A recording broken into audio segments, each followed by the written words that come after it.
This podcast is part of the Batman Universe Podcast Network, hosted by the BatmanUniverse.net. Here, we love talking about everything Batman. The BatmanUniverse.net has news, original content, and reviews about Batman comics, movies, TV shows, video games, and more. Check out the BatmanUniverse.net and join our Discord server to start chatting with fellow fans. We can't wait to talk to you guys. Also, visit our Patreon page and join our other awesome supporters. But enough of this nonsense. On with the show. Gotham City, like any other large metropolis, abounds in girls of all shapes and sizes. Debutantes, nurses, stenographers, and librarians. Gotham City Library, Miss Gordon speaking. Lopez hair removal. This is Jose. Holy transformation. 1 minute, plain Barbara Gordon, librarian and Commissioner Gordon's daughter. And the next minute, something new has been added. Batgirl, modeled after her idol, Batman. Holy apparition! No, Boy Wonder, I'm Batgirl. You are no longer alone, Capes Crusaders. It took me 3 years to track down the Jade Gato, and 3 more to figure out how to steal it. Funny, it only took me 10 minutes to figure out how to snatch it back. No matter how you do it, crime doesn't pay girls.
Salvete mihi nomen est Stella et hoc est Batgirl the Oracle, the Barbara Gordon podcast, episode 239 for October MMXXIII.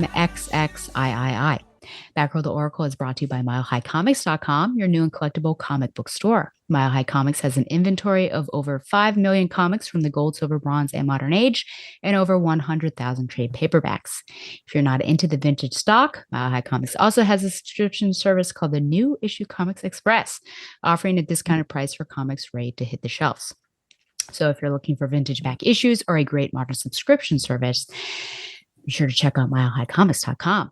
Well, my sabbatical from War Games was quite brief, but we are back and we are finishing it this time for reals. And I promised this guy was going to be back on for it because he's in it for the long haul. So it's my dearest friend, soon to be my +1 at a mutual's wedding. It is Joshua Lepin Bertoni. We're on the front lines. We're going to plant that flag in the ground and finish this battle. Absolutely. Once and for all. Yeah. So people who are fans of our naked friend and follow him on Here Instagram noted that, me included, of course, noted that some naked imagery was posted while both of you were at New York Comic-Con. So the people want to know, were you the man behind the camera for these images? First of all, when you say the people want to know, who is the people aside from you? Mainly me, but mainly I'm like, you're implying that that there is the fandom.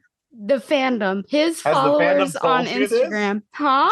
Has the fandom told you this? Have they said, was that Josh? I make assertions and assumptions. This seems like a generalization.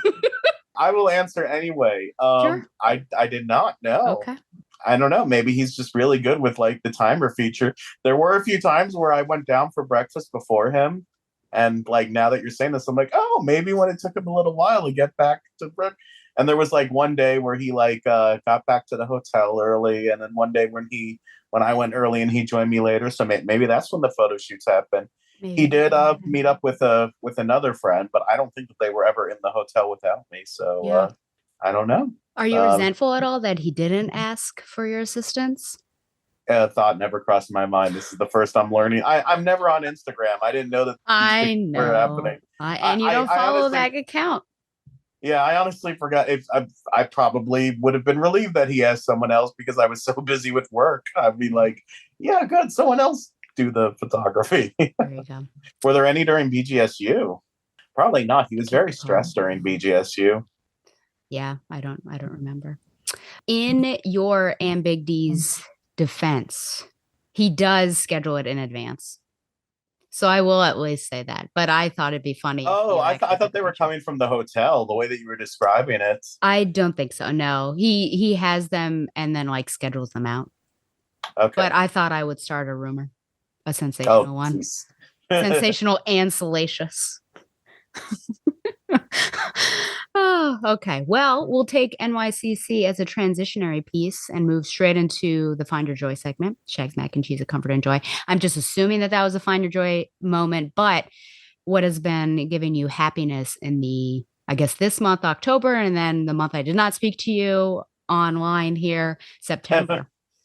Yeah, it's crazy. I was telling you before we started, though, when I got on, I said, I just came back from the busiest, few months of my life. And I kind of was in the middle of a bit of a break there. And then all of a sudden, like in the period of 8 weeks, I went on 6 trips, and the wedding will be the 6th and the final trip. So things just got like very busy again. So some of those trips have been joyful. So I'm going to try and move through these quickly. The first one was Dragon Con, which was fun. I like Dragon Con, celebrating the fandom. And that was nice. I got to see our friend Michael Bailey. Oh, and my phone background because we did a panel together. This is still. Do you know that that's still my phone background? Yes. Yeah. Did you change it? Now I'm sad. Did you change it out? No. Oh, you're keeping it. Okay. Because that'd be sad because it's like everyone but Stella. Well, no, it's the combination of like, Yes. It's like you, it's Donovan, it's my son. So it's like, I gotta like that. That's rarely a combination. And so that's my bad. And you all look different now. But anyway, like when I took my phone out and Bailey saw that background, he said, "Aw," and like recognizing you and Dawn. After BGSU, I went to Minneapolis for a 2-day X-Men convention, which was called the Uncanny Experience. That was really fun. And they had a Dazzler cosplayer who like you got to do karaoke with. Like it was a cool event. And then after that, I went to Texas because a crazy thing. One of the kids, he wanted to go to SeaWorld for his birthday. And then in the middle of the summer, before we were able to go to SeaWorld for his birthday, his mom fell in love and moved to Texas to be with this fella. Seems to be going well. And he was like, and they went to San Antonio. And I was like, there's a SeaWorld in San Antonio. We could go to SeaWorld for your birthday still.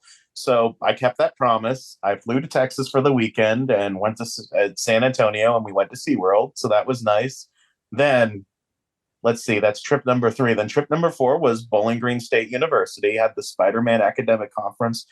That was really nice. I did a presentation on like misogyny in Spider-Man comics, where I owned up to the misogyny that I put into the world regarding Betty Brant and how that has not aged well. Sorry, listeners. I saw someone on 4chan the other day say, Bertoni, he led that one-man jihad against Betty Brant. It's an exact quote. That was really weird. On 4chan? Yeah. Well, do you feel like you've made it if someone mentions you by name on 4chan? I don't think you want to be on 4chan. I'd rather have my name off of 4chan. But anyway, BGS Bowling Green State. Terrible. That was fun. And of course, you were on our mind the entire time because, like, the last time we were there was years ago with you, and Ben came along for the ride, who's now a college student. And then from there, straight to New York Comic Con, which was it's very fast paced. It's someone asked me if I like it better than San Diego, and I said, you know what, I think I do.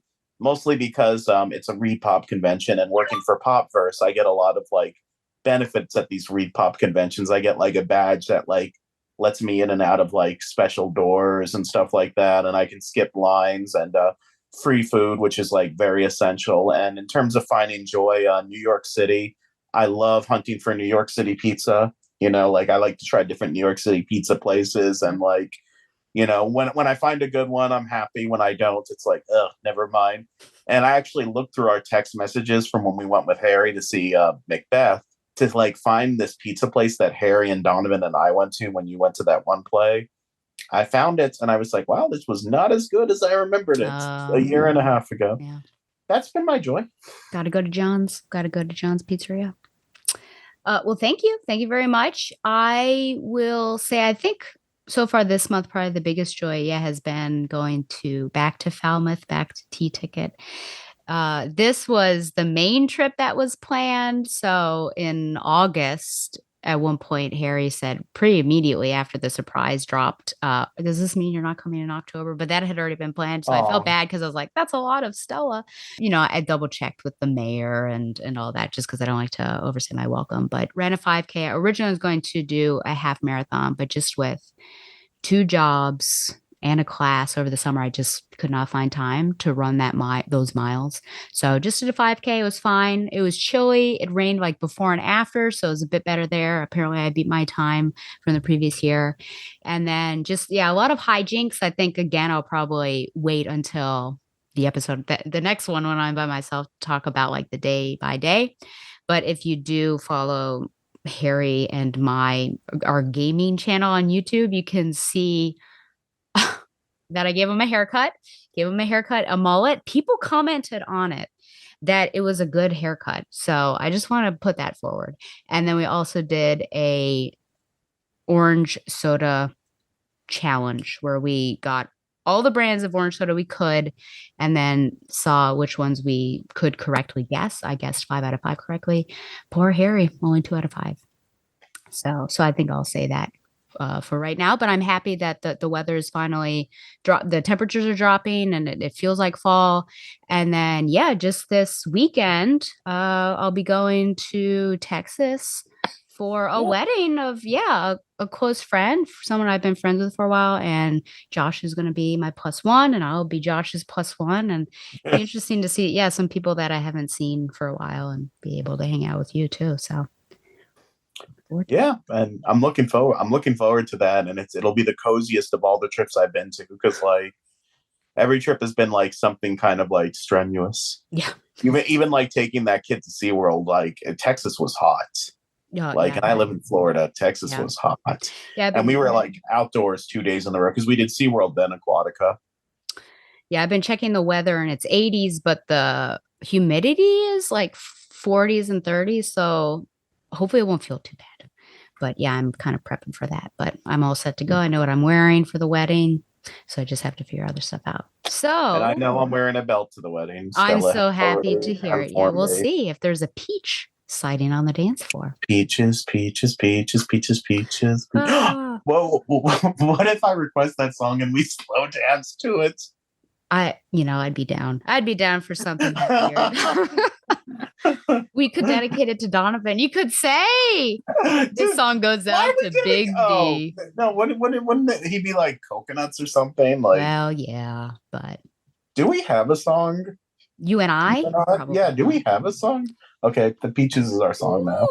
They're not gonna have the Teen Titans. Oh yeah, the Ooda. Ooda. Okay, well, I've been saving this, so we're gonna do some listener emails. Mail time. The mail's here. Come on. Here's the mail, it never fails. It makes me want to wag my tail. When it comes, I want to wail.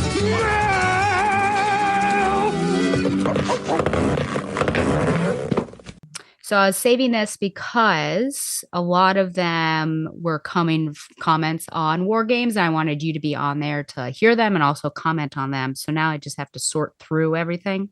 So 237 comment Number one from Hornacek. Remember, you remembered him? Yeah, Hornacek. Yeah, so a bit late, but here I am. Lots of podcasts to listen and watch. Yes, I am, quote, Hornacek from Crawl Space, end quote, as Josh called me, the one that listened to old episodes and posted the funniest lines on the message board. That wasn't my idea. It was already a thing when I found the website years ago, but not many people were posting in that thread. And Brad said that he wished more people did. So I just started doing it. Lots of great, funny lines from you during your time there. There are the obvious ones. What's a fat one? Josh asking you the thought balloons question, etc. But a personal favorite of mine was a message board question. Quote, what's a comic book that you are embarrassed you own? You said Metamorpho Year One. Brad asked, what is that about? And you took a pause and said, it's about the first year of Metamorpho, which I guess answered the question. After the laughter, someone else said, Hornacek thinks maybe it was Donovan. I don't know if it was anyone else said, man, Brad, she just took you to school or something like that. Anyway, I followed you over from there to here, figuring, this podcast will be like so many others and won't last for long. What did I know? I'm still over at the Crawl Space. I now do front page reviews of Amazing and have appeared on a few video podcasts. Finally, I just double checked, and I am also the person that replied to your ex-Twitter poll, who is to blame for war games, with the answer Donovan. Hey. So Hornacek is an ally in many regards. Mm-hmm. Yep. No, that's not. And speaking of crawls, there was a lot of like Crawl Space like overlap, wasn't there? At the Spider-Man conference, because there was a few of the like new people were there, and we all had like a dinner, after the conference, and we were like surprised because like people would like mention Crawl Space in their presentation, so it was like, oh. I think I texted Brad a few times, which I'll like still do time from time. Oh, and here's something that happened at New York. I interviewed Dan Slott about Spider-Boy and Superior Spider-Man, and I walked into the room to interview him with Donovan, and this was an interview for Popverse, and he looks at me and he says, "Oh, is this for Crawl Space?" Oh, interesting. And I said, "No, I haven't been to that site for 10 years." Yikes. He wasn't asking like in a mad or like whatever way, because like I know some people will take that out of context. Like, it was just like, "Oh, is this for Crawls?" And Don's like, "I can't believe he remembered that." And I'm like, "Yeah." Did you carry around that sign? No, gosh, I've not taken that sign to a con in like over 10 years. In years, yeah. On part 2 of 237, Hornacek comes back. I haven't watched the September videos yet, so if you've already discussed this there, then just ignore this comment. You mentioned here that you read Halloween Party in preparation to see A Haunting in Venice, and I was wondering what your thoughts were. I've seen a lot of Chrissy adaptations, and while there are always changes, most of them have the same basic story or mystery. While A Haunting in Venice takes place at a Halloween party, someone bobs for apples and some of the character names are the same. The story is wildly different. It feels like Branagh wanted a lesser-known Christie novel, which this is, after doing Orient Express and Nile, and he wanted to make a spooky Poirot film, which HP isn't, but it's set at Halloween, so close enough. Yeah, I actually just saw that this past week, Hornacek, and I enjoyed it. One of my compatriots, Jacob, who's been on here, and his wife also went. We both read the book, and so we were commenting on how it really goes off. But I think it's really original, and there are like certain aspects that you kind of still feel tied to. Like Leopold, I felt like was pretty close or accurate, but it also made it like, oh, is the killer going to be the killer? So it kind of kept us guessing. I was very claustrophobic being in there because in the book, as you know, he visits all these houses and the different people and the neighbors, which I did miss a bit, but being in here, claustrophobic. And then the cinematography is like very much on the people or looking down on them. So that felt like you were closed in. So it was interesting. And I'm okay that he took some liberties. But yeah, I wonder if there are purists that did not like that. Have you seen this, or do you read any of those or listen to them on tape? I have not, now. Okay. Keeping on going. So this person posted and then deleted it. And I don't know why, but I'll just read it because I felt like it was a good post. So maybe it was an accident. But spicy. I mean, if it was like, yeah, I don't know. It was a good comment. So I still have it because my email pinged. So Sweet Mimosa gives a time marker. There's a later issue of Robin, I can't remember the exact one, where they bring back the resentment of her in a big way. I guess Tim resenting Steph. It's very weird. The whole end of that issue is just Tim stewing and how much he doesn't like that she, quote, thought she could ever be good enough to replace him, end quote. There was a weird period after War Games where it seemed like each Bat book would randomly pull the reader aside and justify Steph's death. Do you recall this? I don't, but I definitely believe it because there was a lot of weird treatment around Steph after her death, and we're going to get some of that in the recording that we're doing today. Yep. Also, Shayna, which I think this was in response to Shayna from Earth 2, the vampire comments said, "You take so much joy out of my suffering." Move it on. There's like no response to that. Okay. I'm trying to remember the context. It was about the pelican, and I asked you to back up your reasoning of the vampire, but you said the feathers, so it all makes sense. So I think she just doesn't like that we have evidence to back up our claims. Mm-hmm. In regards to 238, I did say I wonder what Big D thinks about Cass nearly getting pwned by Harley Quinn in Birds of Prey #1. I don't know if you saw this. I read it, yeah. He did not respond, but you know who did come in? His beloved, basically. And I don't know if he has so many beloveds. Yeah, I know. Harry came in and basically said that it was false, fake news that Cass would be. He didn't use that phrase. I can't find it, but that she would be. Why would Harley lie? Why? No, I'm sorry. Why would Cass lie? Yeah. And the argument is that Harley is so unpredictable that, of course, she would be able to get in some licks. I think Cass is a good fighter, but she's not invincible, and we're all prone to make mistakes. It's very true. I think that absolutely, like, Cass would annihilate Harley Quinn in a one-on-one fight. Yeah. But I can believe that, like, Cass could have an off moment where Harley could have gotten the upper hand for a moment years ago. It's not like Harley killed Cass. Yeah. I would agree. But he didn't like it. I did ask him. He's like, I didn't like that. I did also forget in my Falmouth recap that in a couple months ago about the mayor knowing about the pickle jar being closed, which is one of my favorite restaurants there. She knew about it. Harry and I went. We were excited. I was more excited. It was closed. We come back and she said, yeah, it's closed. And then also the man in the booth on the bridge. We were walking across one of those bridges that go up and down, and a man exited the booth. And you know how I like to gasp or go like, ooh, that sort of thing. So I did that. And he's like, do you want to come inside? Which upon first hearing, I was like, this is creepy. He's like, no, really, you want to come inside? Luckily, Harry was right next to me. And so we all got in there. Get murdered with you. I know, we all went in there. The mayor came in. Maybe someone else was in there to look at like his control board, and we chatted with him. And that was a big joke. I think his name was John, about this was probably the first human contact that John had being in the booth on the bridge. But all because I was like, ooh, when he came out there. And I will say I did ask because, I asked Harry for his highlights of his birthday weekend and Donovan for his, but I didn't ask the mayor. She said, just you folks coming up, surprising Harry. Says the last time he was that surprised was when Maggie came home from Korea. Both of you making the most of Cape Cod weather, swimming in ocean, having stuffed quahog, getting stung by jellyfish. That was Big D. Going downtown, etc. The camaraderie you all have is amazing. True friendship at its best. You may have varied views on issues, but that does not take away from your friendship. People could learn from you all. Both you and Donovan fit right in with the family, and the fact that Harry liked the Liberté sailing was a fête de triomphe. We loved having you, always an open door for both of you. And then P.S. she loves the pick of the three of us spooning, which was, of course, her prodding allowed that to happen. And then finally, an actual email from Earth 2 Shayna. She says, Stella, I was not expecting to enjoy Thompson's #1 as much as I did. It's hard for me to articulate, but it feels like the spirit of BOP lives in this first issue. I did not feel the same about Batgirl and the Birds of Prey or any of the newer one-shots that have come out in the last few years. It might be because Thompson already has me invested with a mission that revolves around sin. I think that alone helps older fans feel more comfortable in a new world and with a new team.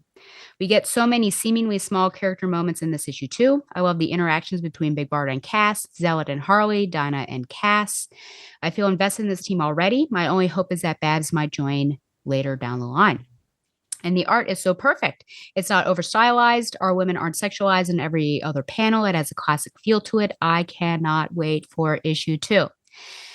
In regards to Birds of Prey 74, I definitely think the most interesting scenes of this issue are the ones that involve Savant. Barbara using him and or giving him a second chance, you decide, adds some moral complexity to our heroes, especially Barbara.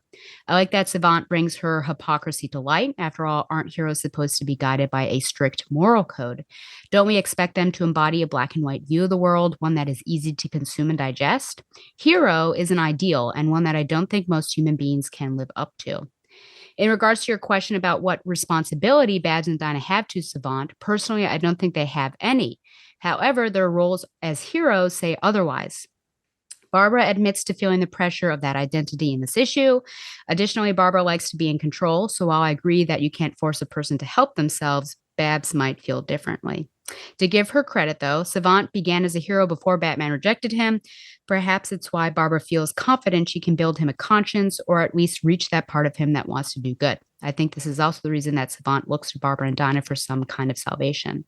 He hit a rock bottom, but then caught a glimpse of the heroism he wanted to embody, communicated by Canary's laughter, a sign of resilience, when he held her prisoner. And now working more closely with Oracle, perhaps he's seen more of the man he wanted to become or be.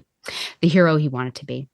Now, whether it is fair or not to put that responsibility on Babs and Dinah, two mere humans, is a much greater philosophical question.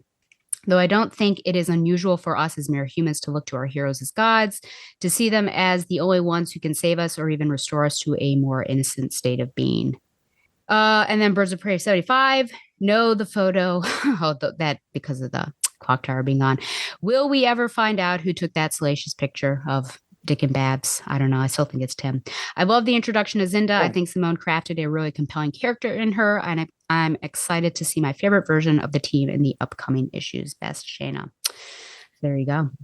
If Tim took that photo of Dick and Babs, the salacious one, maybe he took Donovan's photos. Do you think Donovan would feel uncomfortable with Tim Drake taking naked pictures of him? I think Donovan would be like, I'm surprised that Tim Drake is real. But I think he would be honored to have his favorite Robin photograph him in the buff. There you go. In the buff. Oh man, like that guy, the buff dude. Oh, that's Duff. Never mind. Of the yellow people. Okay. The yellow Duff man. Duff beer. Okay, that's it. Thank you very much for writing in. Remember, you can post on YouTube, or sometimes I get X's or tweets, and then of course emails. So you call them X's. No one calls them X's. I don't even know what else they would be called. They're twits. Like we're all ignoring. They're tweets. We're all ignoring. We're business. Yeah. Okay. We're all ignoring the name change. It's like, well, Hornacek said X-Weets or something. X-Witter. X-Witter. He made an amalgamation. It's Twitter. It's tweets. Okay.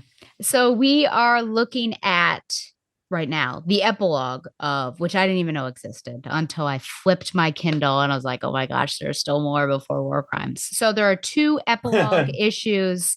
One of them I feel like is a better and in the spirit of epilogues, an epilogue compared to another one. I don't know if you would agree. Let's see. I have the same opinion, but let's see if we agree on which one. Okay. Well, the first one that technically came out on my Kindle was Detective Comics 800 Alone at Night, which dropped January 2005. Writer Anderson Gabrick, penciler Pete Woods, inkers Cam Smith, Drew Geraci, and colors Jason Wright. And this is the one that I don't think really, like, if you didn't read it, you didn't miss much. So even though there's a huge synopsis, even though there's a huge synopsis from DC Wikia, I'm not reading it because it's just not. So this is the nice little from DC Comics, what the publisher blurb was. Following the shocking events of War Games, Batman faces an entirely different and dangerous Gotham City. And with Killer Croc and the Mad Hatter on the loose, does the Dark Knight even stand a chance? There is a lot about drugs, on the streets now that the War Games is over, and I guess not many people are keeping track of that. And then we also see what Batman is like without Oracle. He actually has to do some work, which becomes a theme, I think, throughout this night that we'll talk about. They hit you over the head with it a lot in the post-War Games era, so that readers know things are different. Yeah, he's like, I was going to call Oracle for directions, but I can't anymore. It's like, I had to do some detective work again. And it's like you only used Oracle for like a small portion of your career if you like add up all the years together. Yes. But he got lazy and unappreciative. Yeah. Injured. I'm afraid so. Yeah. So a lot of my questions actually are, I guess, points to really address what goes on in this particular issue. It goes back to something that you said, I think, twice during our arc together, that this is just really a total reset of Gotham. Batman is by himself, really. Everyone seems to be gone, though later on Dick comes back, but that's really in War Crimes. Babs, Tim, and Cass, we note, are gone. Dick is injured. And then, of course, Stephanie is dead. Onyx is still around. She's taken over that particular territory, which the death of Orpheus is sort of galvanized, I think, the Hill Street gang. But otherwise, yeah, that's primarily what our status quo is. And then Jim also left. Jim Gordon left to be with his daughter. So they have a touching scene. So there are some scenes I do want to talk about. The Barbara Gordon scene with Bruce, when she makes that decision to leave. Thoughts on that? I think that Babs was kinder than she could have been in that conversation. She didn't have to be. She could have let Bruce have it a little more, but I understand why not. Like, they're both exhausted and people have died, so maybe it's not the time to do a complete postmortem on the relationship. I thought it was a nice scene. Oh, I mean, I'm sure that you'll tell me, actually, this is why Batman shouldn't have lifted Barbara up or something like that. I don't know. I don't know what people, I mean, I would have to ask someone who is I will say, actually, I'll say this from personal experience. Well, this is different. This is a different context. But when I was in the hospital that I worked at as a PT tech, someone in a wheelchair was coming out of the bathroom and her IV pole was there. And I was in there to like set up the room or whatever. And so she was coming out of the bathroom. I was helpfully going to move the IV pole out of her way. And she told me to stop, that she could do it herself. And so that is just one of those, I think you just can't assume. But also on the other, if you didn't ask, it's like a tricky thing. I think it's very dependent on the person. But I mean, yeah, to be like scooped up, I don't know how someone would feel. I would have to speak to somebody. I think it was like a hug or something. I guess so. Yeah. But I do have a question though. Having I'm sure you've read now the Birds of Prey issue where like that follows War Games, where they leave Gotham, right? Yes. It opens with the bird. Yep. I have not read that issue since it came out. Is Babs' reasoning for leaving Gotham that they do in Birds of Prey, is it the same as the reason she gives here? That she needs space. Yeah, I mean, I don't remember what she says in Birds of Prey, but like, there's a lot of editorial mix-ups, like between the Nightwing title and the Batman titles around this time, and I'm wondering if Birds of Prey did a better job at kind of matching up. I would say that these two are, they do align pretty well. Just that she needs space. She does mention Dick as a reason in the other one. Just kind of needs a reset for her. I will say I did reach out to Gail Simone via Twitter and asked her. I saw. Yeah. And unfortunately, she was told she was not asked. So because I asked like, hey, was it your idea to leave Gotham? And she's like, no, I was just told that this was going to happen. So she had to like make do with it. So unfortunately.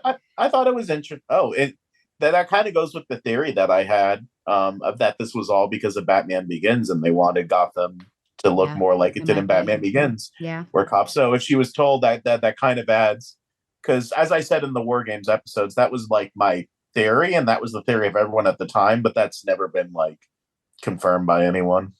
Yeah, I mean, she is pretty stretched thin with all the duties that she's doing and everything. So I appreciate seeing it. But I feel like the location wouldn't change her being stretched thin or not. But I can see how like it's a mental thing. Like if you're in Gotham, if you're in the center of Batman's operations, then there is more of a pressure to like be in the thick of it.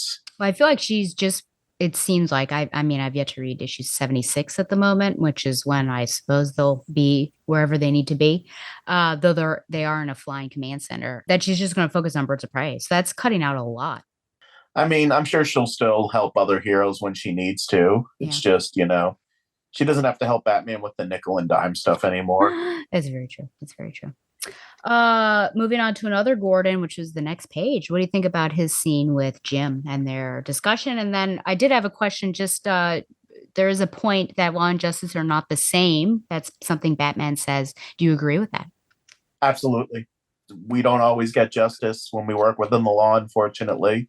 And that's not me advocating for breaking the law, but like justice is not always served and received. It's our system is, I think overall, I would say that our legal system is good, but unfortunately, like it's not perfect. And people escape justice. I didn't have much thoughts on the gym scene. It's like, in fact, I thought it was weird that he's like, and I'm going to, because I'm like, you weren't really around that much. Like, yeah, he just popped in War Games a couple times. Yeah, like he hasn't done that much. Like he would show up from time to time, like in Hush. He's like, I'm the former commissioner, and I say you shouldn't kill Joker because it'll change you. Like he would show up from time to time to give like sage advice, but yeah.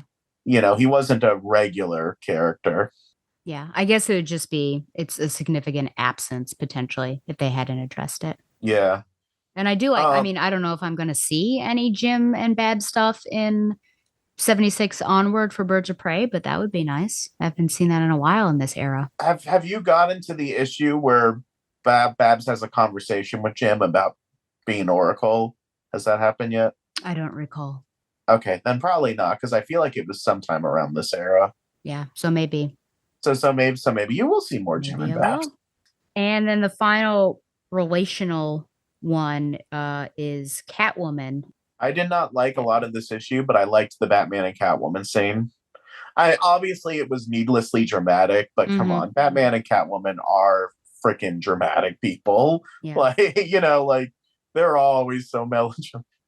One of my favorite issues of Catwoman is like when they're like talking about their will they or won't they relationship, and Deathstroke is like looking through his like sniper scope and he's like rolling his eyes like, oh my god, like this.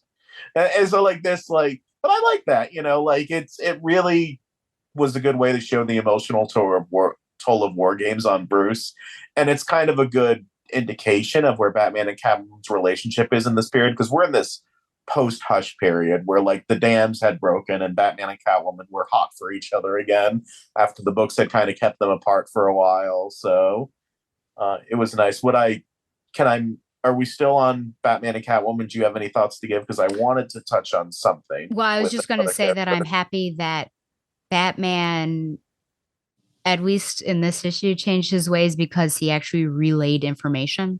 Because he seeks Catwoman out to talk to her about Black Mask being the leader behind the scenes, the kingpin of crime. And I feel like he might not have done that in previous issues, especially during War Games. He was kind of keeping information that was pertinent to people hidden. So I did like that. Though he still shows his like Bat-jerk self by feeling like, was only me. But then Selena like lists off all the dead that were close to her at the hands of Black Mask. You're like, there you go. Let us humble Batman once again. Yes. What is your? I don't like how they characterize Tim leaving Gotham.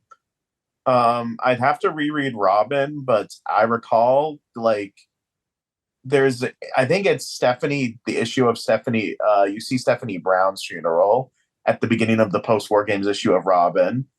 And Tim just basically says that between his dad and everything else, like his heart is like just too much and he needs to get away and other things. And he also needs space from Bruce, kind of like Barbara did, for different reasons. And that's why he goes away. And in this book, when Bruce is listing everyone going, he's like, Tim is leaving too. Gotham is too dangerous for vigilantes right now. Which is implying that like Tim is leaving because like the Bat family is wanted. And I'm like, I don't think that's a fair characterization. And I don't think that that's fair on Tim. It's like saying that Tim is scared. Yeah. Yeah. And then Cass is connected with that. So the same assumption applies. Yeah. And I'll talk more about the Tim and Cass stuff when we get to the Secret Files story. Yeah. Did you feel like the revelation of Black Mask as the leader, being known now as the leader, was anticlimactic in this issue? I didn't even feel like it was a revelation. Like, did we not know this? Like did, but Batman didn't yet know who was behind the scenes. He had like an inkling, but then it was revealed, and it's like, aha. Yeah, I mean, I didn't really consider it a reveal just because, like, it's him learning something that the readers already knew Sure. since the final page of War Games, where it's like, I didn't die in the clock tower. I survived. Yeah. I will say, though, it doesn't make sense yet. It'll be in one of the Secret Files issues that the design of Killer Croc in this issue is wildly different than the one that we'll later see. And I feel like it isn't consistent with that villain in particular, what he looks like. We're really in an era of like the Batman offices not being overseen very well editorial wise, because there's stuff like this, and then stuff like the next issue really, really, really does not fit in with the Nightwing timeline. Okay. You can tell us all about it. And let us move on to that. Do we? I feel like I don't even care to give a rating, frankly. Is that okay? I guess I might give that. Are we going out of 10? I forget. Sure. Okay. I guess I would give that a 7 out of 10 just because I do like that Bruce and Selena scene. Okay. Selena. Yeah, I guess I'll second you, but I'm just waiting for the war crimes. So then we're moving on to the true epilogue, in my opinion. Batman Agreed. 634, Decompression. Writer Anderson Gabrick, penciler Paul Lee, inker Brian Horton, color Sky Major, January 2005. In the living room at Wayne Manor, Bruce Wayne drinks a glass of whiskey while Dick Grayson, who is still recovering from the wound on his leg, takes some tea. Dick admires Bruce's strength and purpose, and he recalls the few times that he has watched Bruce drink alcohol, and the sight of it fills Dick with fear. They are both accompanied by Alfred, who is drinking some wine. The three of them recall all the past events that ended up with the destruction of Oracle's Watchtower, and it's interesting they call it that, the clock tower, and Black Mask taking control of the entire criminal activity in Gotham. Bruce reflects upon the effects of that death has brought upon them, and Dick realizes that Bruce already knows of his involvement in the death of Blockbuster, though Bruce's mind was thinking about Stephanie Brown. Alfred quickly changes the subject and asks Bruce about Leslie Tompkins, and Bruce replies that she wasn't in good shape when he last saw her at the clinic and that he hasn't talked to her ever since. Dick is curious as to what Bruce did after leaving the clinic, and Bruce tells them that he went out to the streets and took down a weapon dealer and his illicit business. Bruce recalls that after taking care of the thugs, he tried to reach for the intercom to call Oracle and tell her to summon the police, but he stopped as soon as he remembered. This happens a lot. Yeah. Alfred asks if Bruce remembered the fact that Barbara's gone or that he is now a wanted criminal as well. Bruce tells him that until that moment, he had not told Robin about the death of Stephanie, and Bruce explains that he tried to tell the truth to Robin, but after the battle with Black Mask and the great efforts they all have been through, Robin, who was still did not eager, deserve a chance to say goodbye to his girlfriend. I know. Robin was still eager, young, and strong, and Batman just couldn't reveal the truth to him, and instead he told Tim to go to his family and share some moments with them.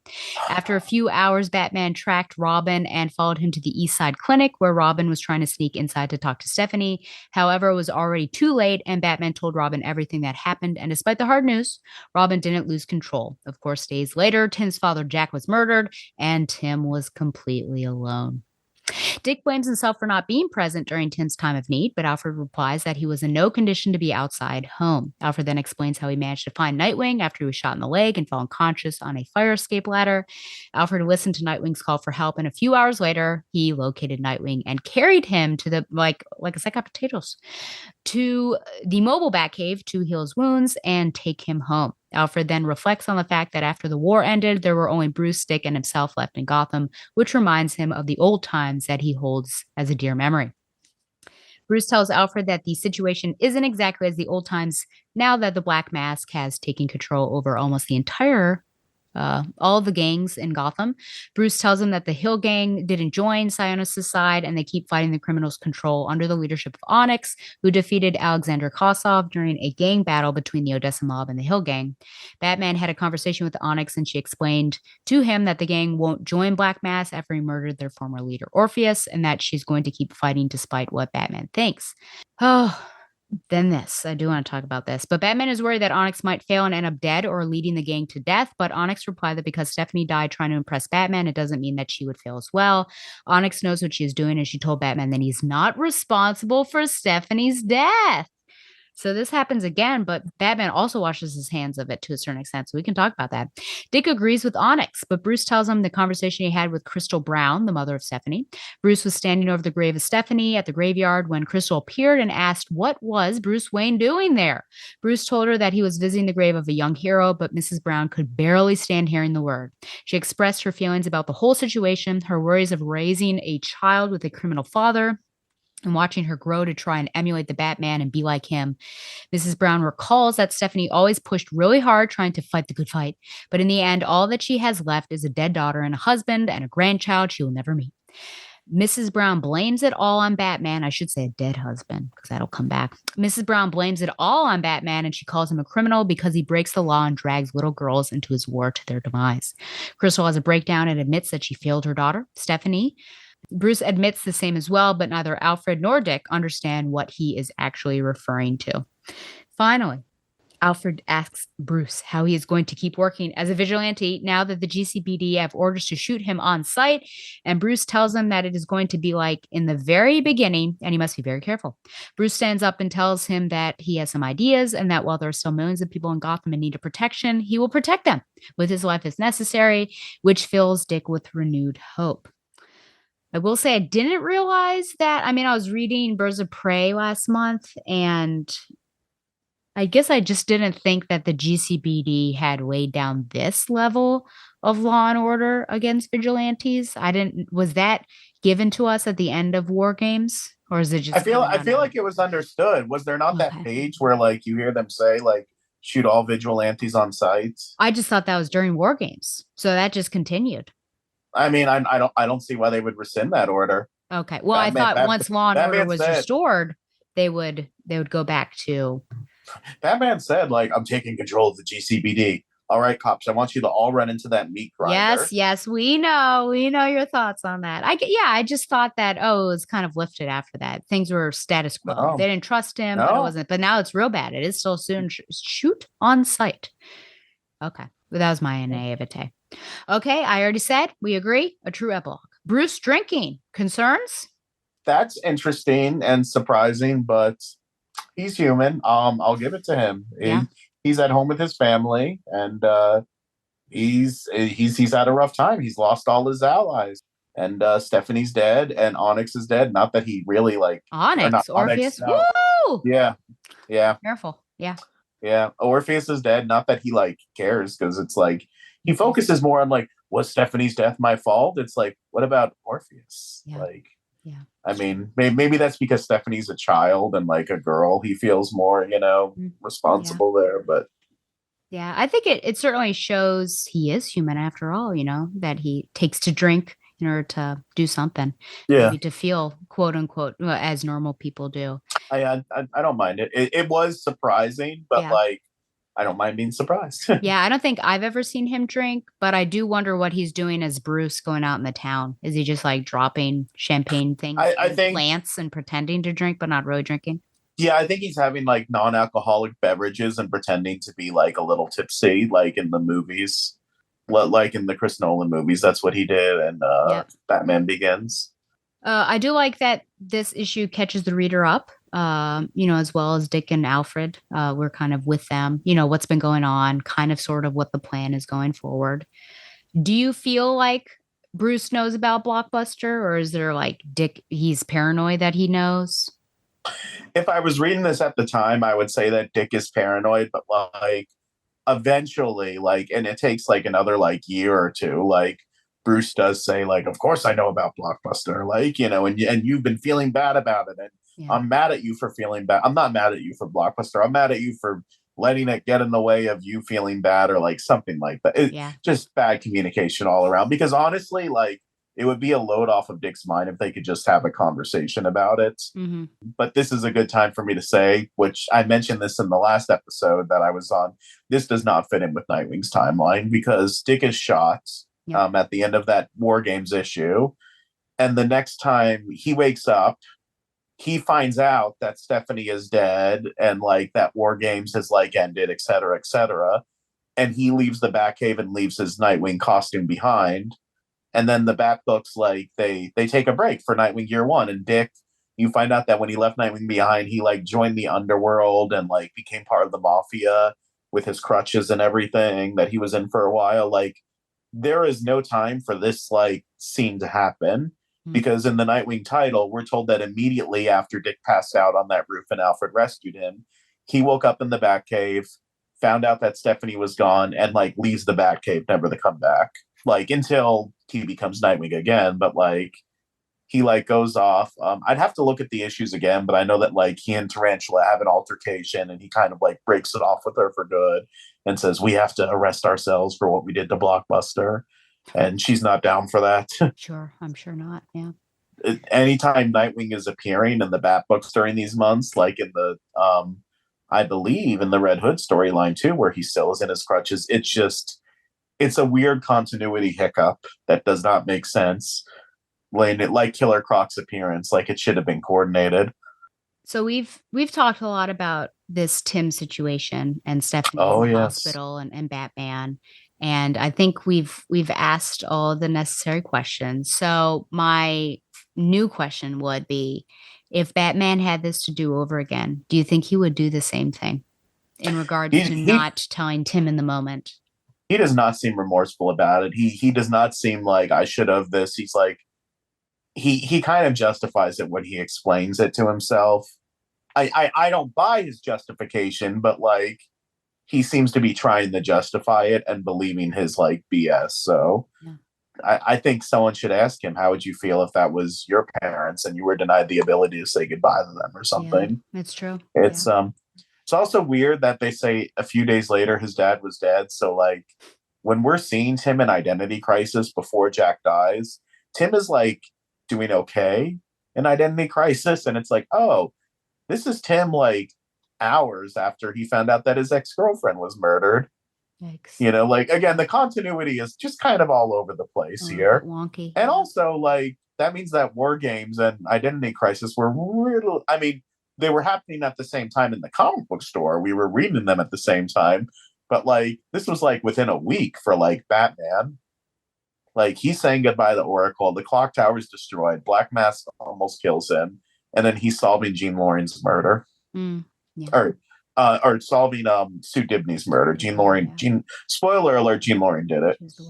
The interaction between Mrs. Brown and Bruce at the gravesite. Do you feel like she is speaking some truths that Batman needs to hear, since it's from an kind of an outside party, at least not someone in the Batman family? I think that she takes it a little far, but I think that I don't think it's completely unfounded either. You're really asking for it, showing up at the grave as Bruce Wayne after being at the funeral. It's very surprising that Mrs. Brown hasn't like made the connection. Yeah. I mean, she's not a genius like, you know, her husband is, but she's not an idiot either. Yeah. In contrast, we see Onyx putting the blame solely on Steph's shoulders. What do you think about that? I don't think that's fair. I think Stephanie was set up to fail with the whole War Games thing. Like, we talked about that. And did she ask to like get kidnapped and tortured? Well, okay, because there's three versions of what happened here. So like, if I say, is it Steph's fault what happened? Is it Steph's fault what happened if Black Mask killed her? If Black Mask was the cause of her death, is that Stephanie's fault? I would say no, because in that case, it's Black Mask's fault. He was a killer. He killed her. Stephanie was trying to help. The War Games happened because Batman was not responsible. He left basically matches out in a room full of toddlers. Not that Stephanie's a toddler, but just as a metaphor.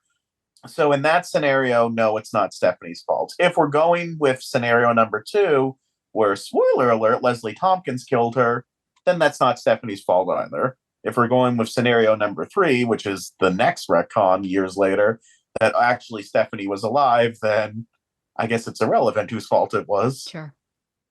It's really tricky dealing with all of these different, like, it's like Schrodinger's death. Yeah. Yes. I she's a young adult, so I feel like someone is still responsible for her. So I do still am like, well, Batman, he had a part to play. So I think Crystal is, she's heavy with what she's saying, but I do appreciate that scene. And she's a grieving mother, so I felt like it was pretty authentic to what someone in her position might say.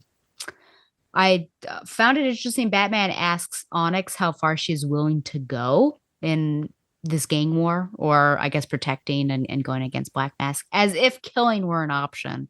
That's just what it felt like when he was asking her that. I thought, that's a weird phrasing. Are you okay if she starts killing people? My final question, then, of course, if you have any thoughts, do you feel like, maybe this is too simple of a question, but has Leslie gaslit Batman and by extension the whole Bat family? Yeah, absolutely. Well, again, it depends on what version of the story we're going with. With the one we're doing tonight. As it was written now, yes, she's gaslighting them. As it was written when she faked Stephanie's death, well, she's still gaslighting them in that case. She's gaslighting them in both scenarios, you know. Do you have any thoughts on Batman 634? No, just a much better epilogue. Nightwing really should not be there. They should have had they should have spoke with Devin Grayson, although I have a feeling that they did talk with Devin Grayson and just ignored her because judging by conversations that Donovan and I had with Devin Grayson years ago, it seemed to be a case of like her trying to be in more coordination with the offices. And sometimes they would just ignore things that she was doing, like plans that she had approved and storylines that she had approved, and they would like go over them. I don't know. It would be good to revisit with her sometime. And because did you not interview her recently?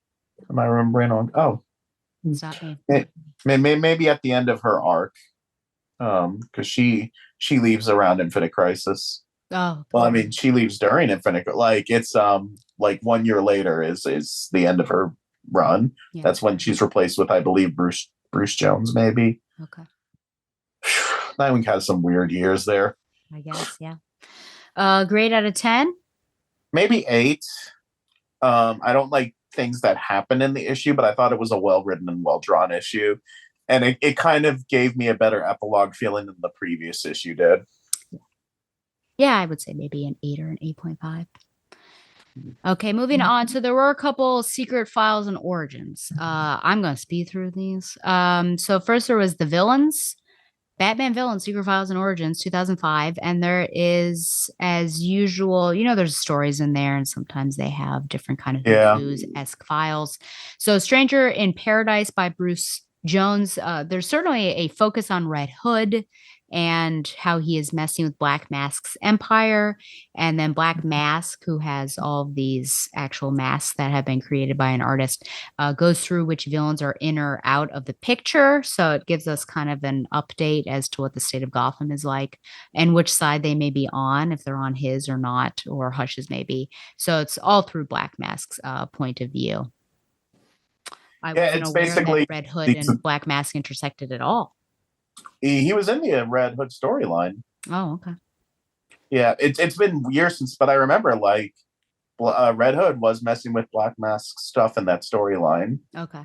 If I recall. But yeah, this story was basically, hey, these are the villains in case you need to know. Like, that's what these secret files were for. They were like 101s. And in the 90s when I was a kid, like, and they would do secret files, I would usually pick them up, and they were good ways to like get to know characters that I wasn't reading. That's how I found out a lot of stuff about like Superman and the Flashes and stuff like that.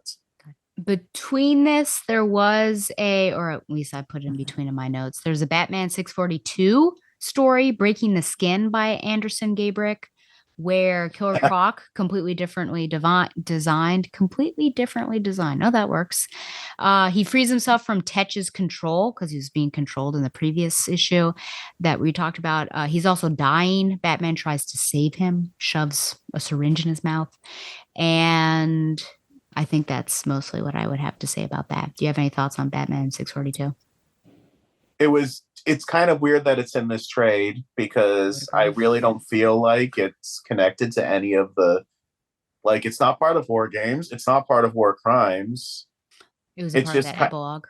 It's just kind of like, maybe it's because it's just kind of there to the point where like I texted you earlier today and I was like, are we covering this? It's in the trade, but I didn't see it in the first draft of the notes. Yeah. And I was like, and I thought maybe, and I was like, oh, it's superfluous. That's probably why it's not on there. I'm like, nope, we're covering it, but well, just for barely. me to tell you that it's there. Yeah. In fact, I'm looking at my notes and I have nothing in the notes section for that. I have Batman 642 written down, and there's nothing. There's nothing under it. So I do. Yeah, I like this Killer Croc design more so than the other one. I will say my preferences. And then we have Batman Allies: Secret Files and Origins, 2005. We have 2 stories here. A Friend in Need by Russell Lissow. The synopsis from the publisher is, or I think, when he is surrounded by police while investigating a crime, Batman chooses to flee rather than fight them. Renee Montoya arrives and scolds the police for focusing on Batman instead of securing the crime scene. Batman muses that he still has one ally left in Gotham, and when he is able to solve the crime, he gives Montoya the tip. So, yeah, it mainly was setting up kind of a liaison in the presentation of Montoya, so that Batman can still be connected with the GCPD. I would say that was the main point of that. Yeah. And then finally, I did reach out to Big D. He said he likes this. That's all he said. I tried to get him to write an email. Didn't. He doesn't care about us. Taking Sides by Anderson Gabrick. Batgirl and Robin discuss the fallout of war games. They probably call it that too. They are called to a robbery at the Natural History Museum and realize the Penguin is robbing himself for the insurance money and publicity. They go home to watch the news and are shocked when Arturo Rodriguez decries Batman for using children in his crusade, including the now dead Stephanie Brown. Thoughts, especially about this discussion about Batman between these two? I liked it, and it kind of shows where Tim is at mentally with Batman right now and him needing some space. And also, I agree with him that like Cass does hold Batman in a very high regard, and it is hard to criticize, Batman around somebody like Cass. I thought that was fair, and I don't know if you're up to this in the Cass's books right now, but immediately after War Games, both her and Tim are off in Blue Haven. I don't remember why Cass went.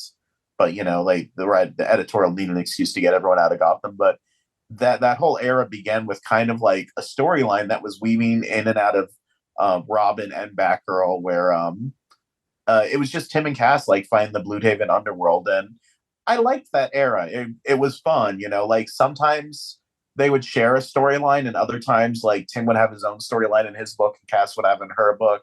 Sometimes it would come together. So reading this reminded me of that. And it was interesting to see their relationship kind of develop more there too. And when I say I don't mean romance, but like this is a Robin and Batgirl relationship that's different than the one that we had in the Bronze Age with, Dick and Babs. So, and one of the first storylines that there were they were investigating rumors that Blockbuster was alive, but I believe it was Penguin using like a fake Blockbuster as a figurehead. It's been a while since I read it.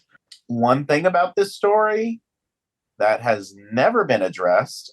They don't need to address it now because we've had like crises and like New 52 and like, Convergence and all this stuff changing continuity. But Stephanie Brown is outed on public TV. And in a few years, Stephanie Brown is revealed to be alive, and she comes back and she goes to college and she has a secret identity again. And this is never addressed. Like nobody at Gotham University ever goes up to Stephanie and be like, weren't you the girl that was on the TV for being Robin and you died? This is never, ever, ever explained by anyone. So that's interesting. And the guy in me that likes like chronologies and like everyone's ages took note that Stephanie was 16 in this. Because for a while, I thought that she was older than Tim, and she was kind of meant to be older than Tim when she first appeared, but slowly, like, they were kind of presented to be, like, the same age. But just that was something that I noticed at the time when I read it, and that I noticed now. How did somebody find out about Stephanie Brown being Spoiler, do you think? Clue Master. We deal with this in War Crimes. Oh, okay. Clue Master's colluding with them. Oh, okay, so he's the one who fed information. Yeah. This is like Clue Master, Rodriguez, and this was a lot more confusing when I read it now than when I read it like in 2005 or whenever this came out. But like, I forget if how closely they were colluding with Black Mask, or if like he was colluding with Arthur Brown separately, then he was colluding with Black. But either way, like, yes, Arthur Brown was the one. Yeah, he was the one that like told them it was Stephanie. Gotcha. Do you feel like this is in character for Cass to almost take the side of Batman over Stephanie? She is in a way blaming Stephanie. She says she was my friend, she messed up, and she died. I think that as much as Cass likes Stephanie, she never fully trusted Stephanie to handle herself in the battlefield, if that makes sense. Like, she didn't hold Stephanie. She held Stephanie in a high regard as a human, but not as a warrior. And of course, Cass is going to side with Batgirl. Is she blinded? I mean, Donovan's going to be rolling his eyes, but is she blinded by her? No, yeah, I know. You always do this. No. Because it doesn't seem like she puts any of the blame on Batman. That's Cass, though. She doesn't blame. And this is also like what they were talking about in the email that we read, where like we were in this really weird period where like everyone is blaming Stephanie throughout like all the titles. And it was kind of uncomfortable. Yeah. So I think that Cass is just one of those many voices. Yeah. But I would honestly say that it's in character for her. She's defensive of Batman. Yeah. And she kind of had the attitude that like Stephanie couldn't handle. Like, is there not that one issue where like they're about to go in the fight criminals together, and Cass punches Stephanie so that like Stephanie's knocked out and Stephanie won't go into the fight with her? Yeah. So. Yeah. I mean, Tim calls her. I appreciate Tim in this issue. You know, it's for you. Batman can do no wrong, and that's why you have to be. And so, I mean, I appreciate him. I appreciate that he is. I think considering more like who's at fault and the whole situation. I will say it is relatable to not want to, you know, talk to somebody about somebody else knowing you like them. Like there's currently this person that I do not like. And I was with a friend for coffee and she was asking me about it. And I was like, well, do you like him? Or like, what are your thoughts? She's like, yeah, I think he's great. And I'm like, okay, well, you keep your opinion. I am not going to talk about that person, you know, because somebody else needs to form their own opinion. I don't need to be talking about. Also, yeah, there might be some bias on the other side of like, these are the things that I don't like about this person. And then my friend likes him. So what am I supposed to do? If I thought that Harold was responsible for Professor Middleton's death, I would not go to you and air those grievances to you. See? So it is relatable. Yeah. I just picked two names out of the hat. Like, I know. Like, what weird circumstances those two. Why did Harry kill Professor Middleton? Professor Cheapskate, yeah. Yeah. Who we met at BGSU. I know. Talking about monies, I think.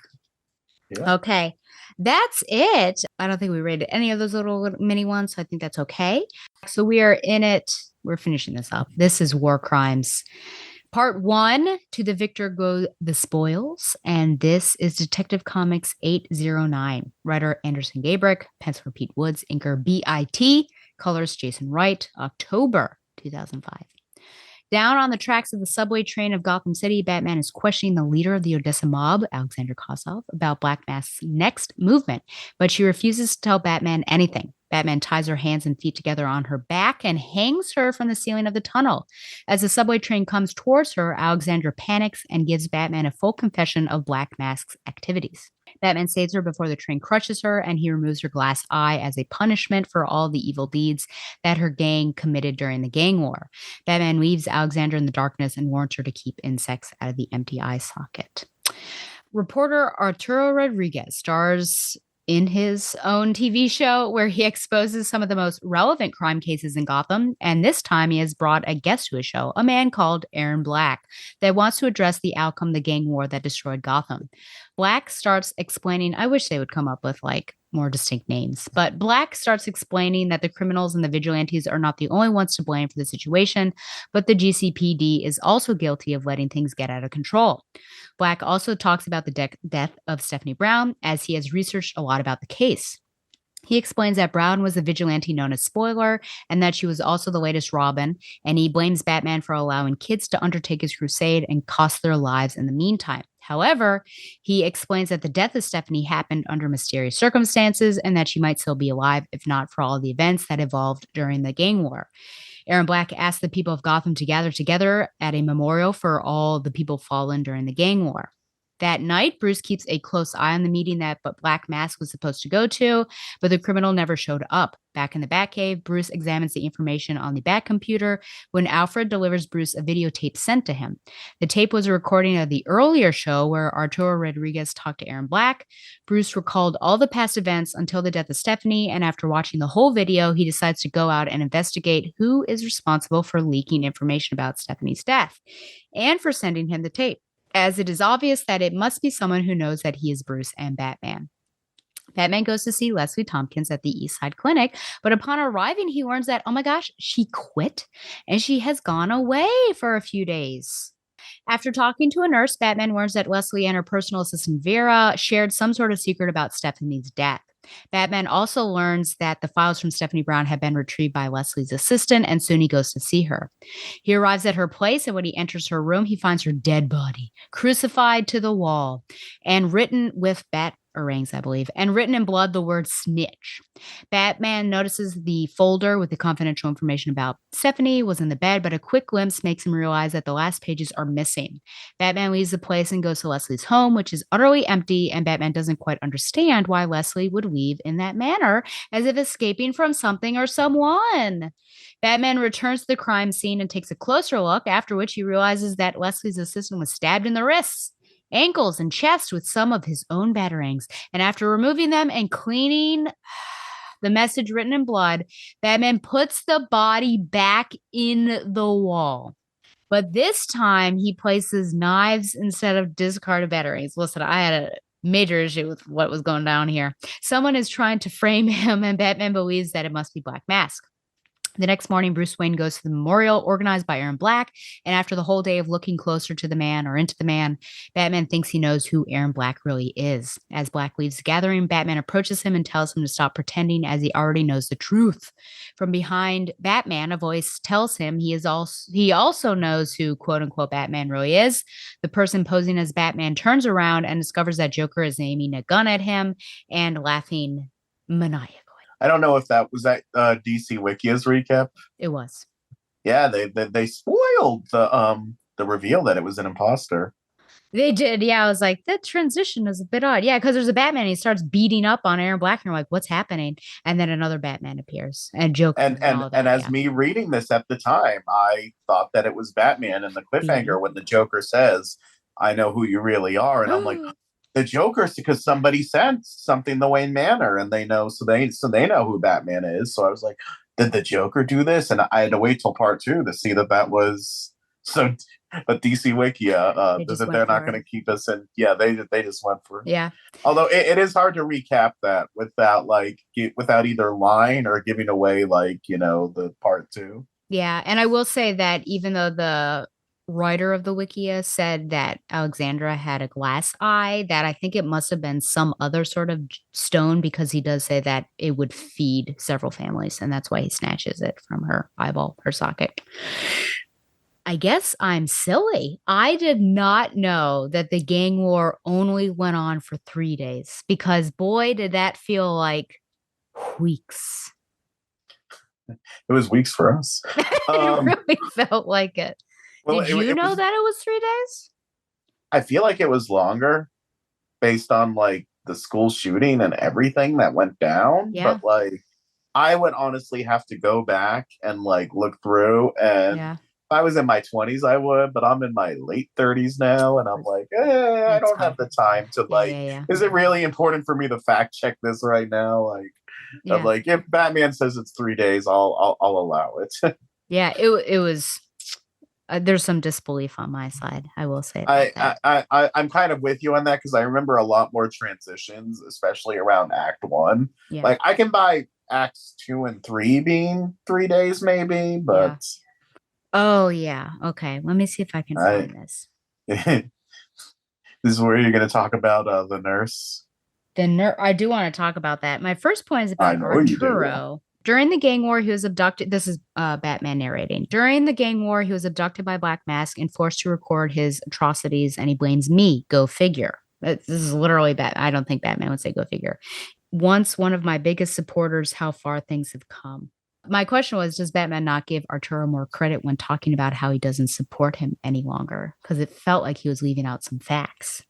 I do remember Arturo, like in War Games, did turn on Batman really quickly, like after the school shooting. After He's the like, school well, shooting, yeah. Yeah, he's like, well, Batman, like, it sucks now. And I'm like, were you not like the biggest Batman pusher like a few pages ago? Like, he's a great man. But it's just interesting, this transition that, he's abducted and forced to record the bad things that Black Mask is doing. He blames Batman. Like, I don't know that. I never got the connection sense that he blamed Batman. for all I think that, he was yeah. pretty anti-Batman before that. Yeah. And Black Mask abducted him and he was like, hey, I like being alive. Let's make a deal so I get to be alive. Yeah. It was just, very interesting. Well, we'll move on. I really didn't like this. I don't think that Batman would do this. So I guess, what your thoughts are. Batman really messing with that crime scene. I found it disturbing. He's cleaning things, making it so that he is not going to be implicated, and leaves her hanging. I have mixed feelings about it because number one, when he left the crime scene in the first place, I was like, what are you doing? That's just going to make it worse for you. Then he's like, oh yeah. Then he goes back and cleans them. Like, okay, I would be okay if he would have just taken the batarangs out and cleaned the snitch stuff. But then like to set her back up with like alternative weapons, I thought that was when it went too far. Like, as opposed to leaving her on the bed or dropping her off he can't drop her off anymore, like, because the cops are mad at him. But I'm glad that he got rid of the stuff that implicated himself. Yeah, it was weird. Just take her off the wall, putting her back on the wall. That was something. Yeah, I feel like the Batman that I do like is one who treats victims with dignity, alive or dead. And I did not see that here. Like letting their ex-boyfriends spend their final moments with them before they die. I mean, I'll ask, I think later on about Batman's methods in this particular story. And I also do have some questions about Arturo. I think I'll say that for the next one.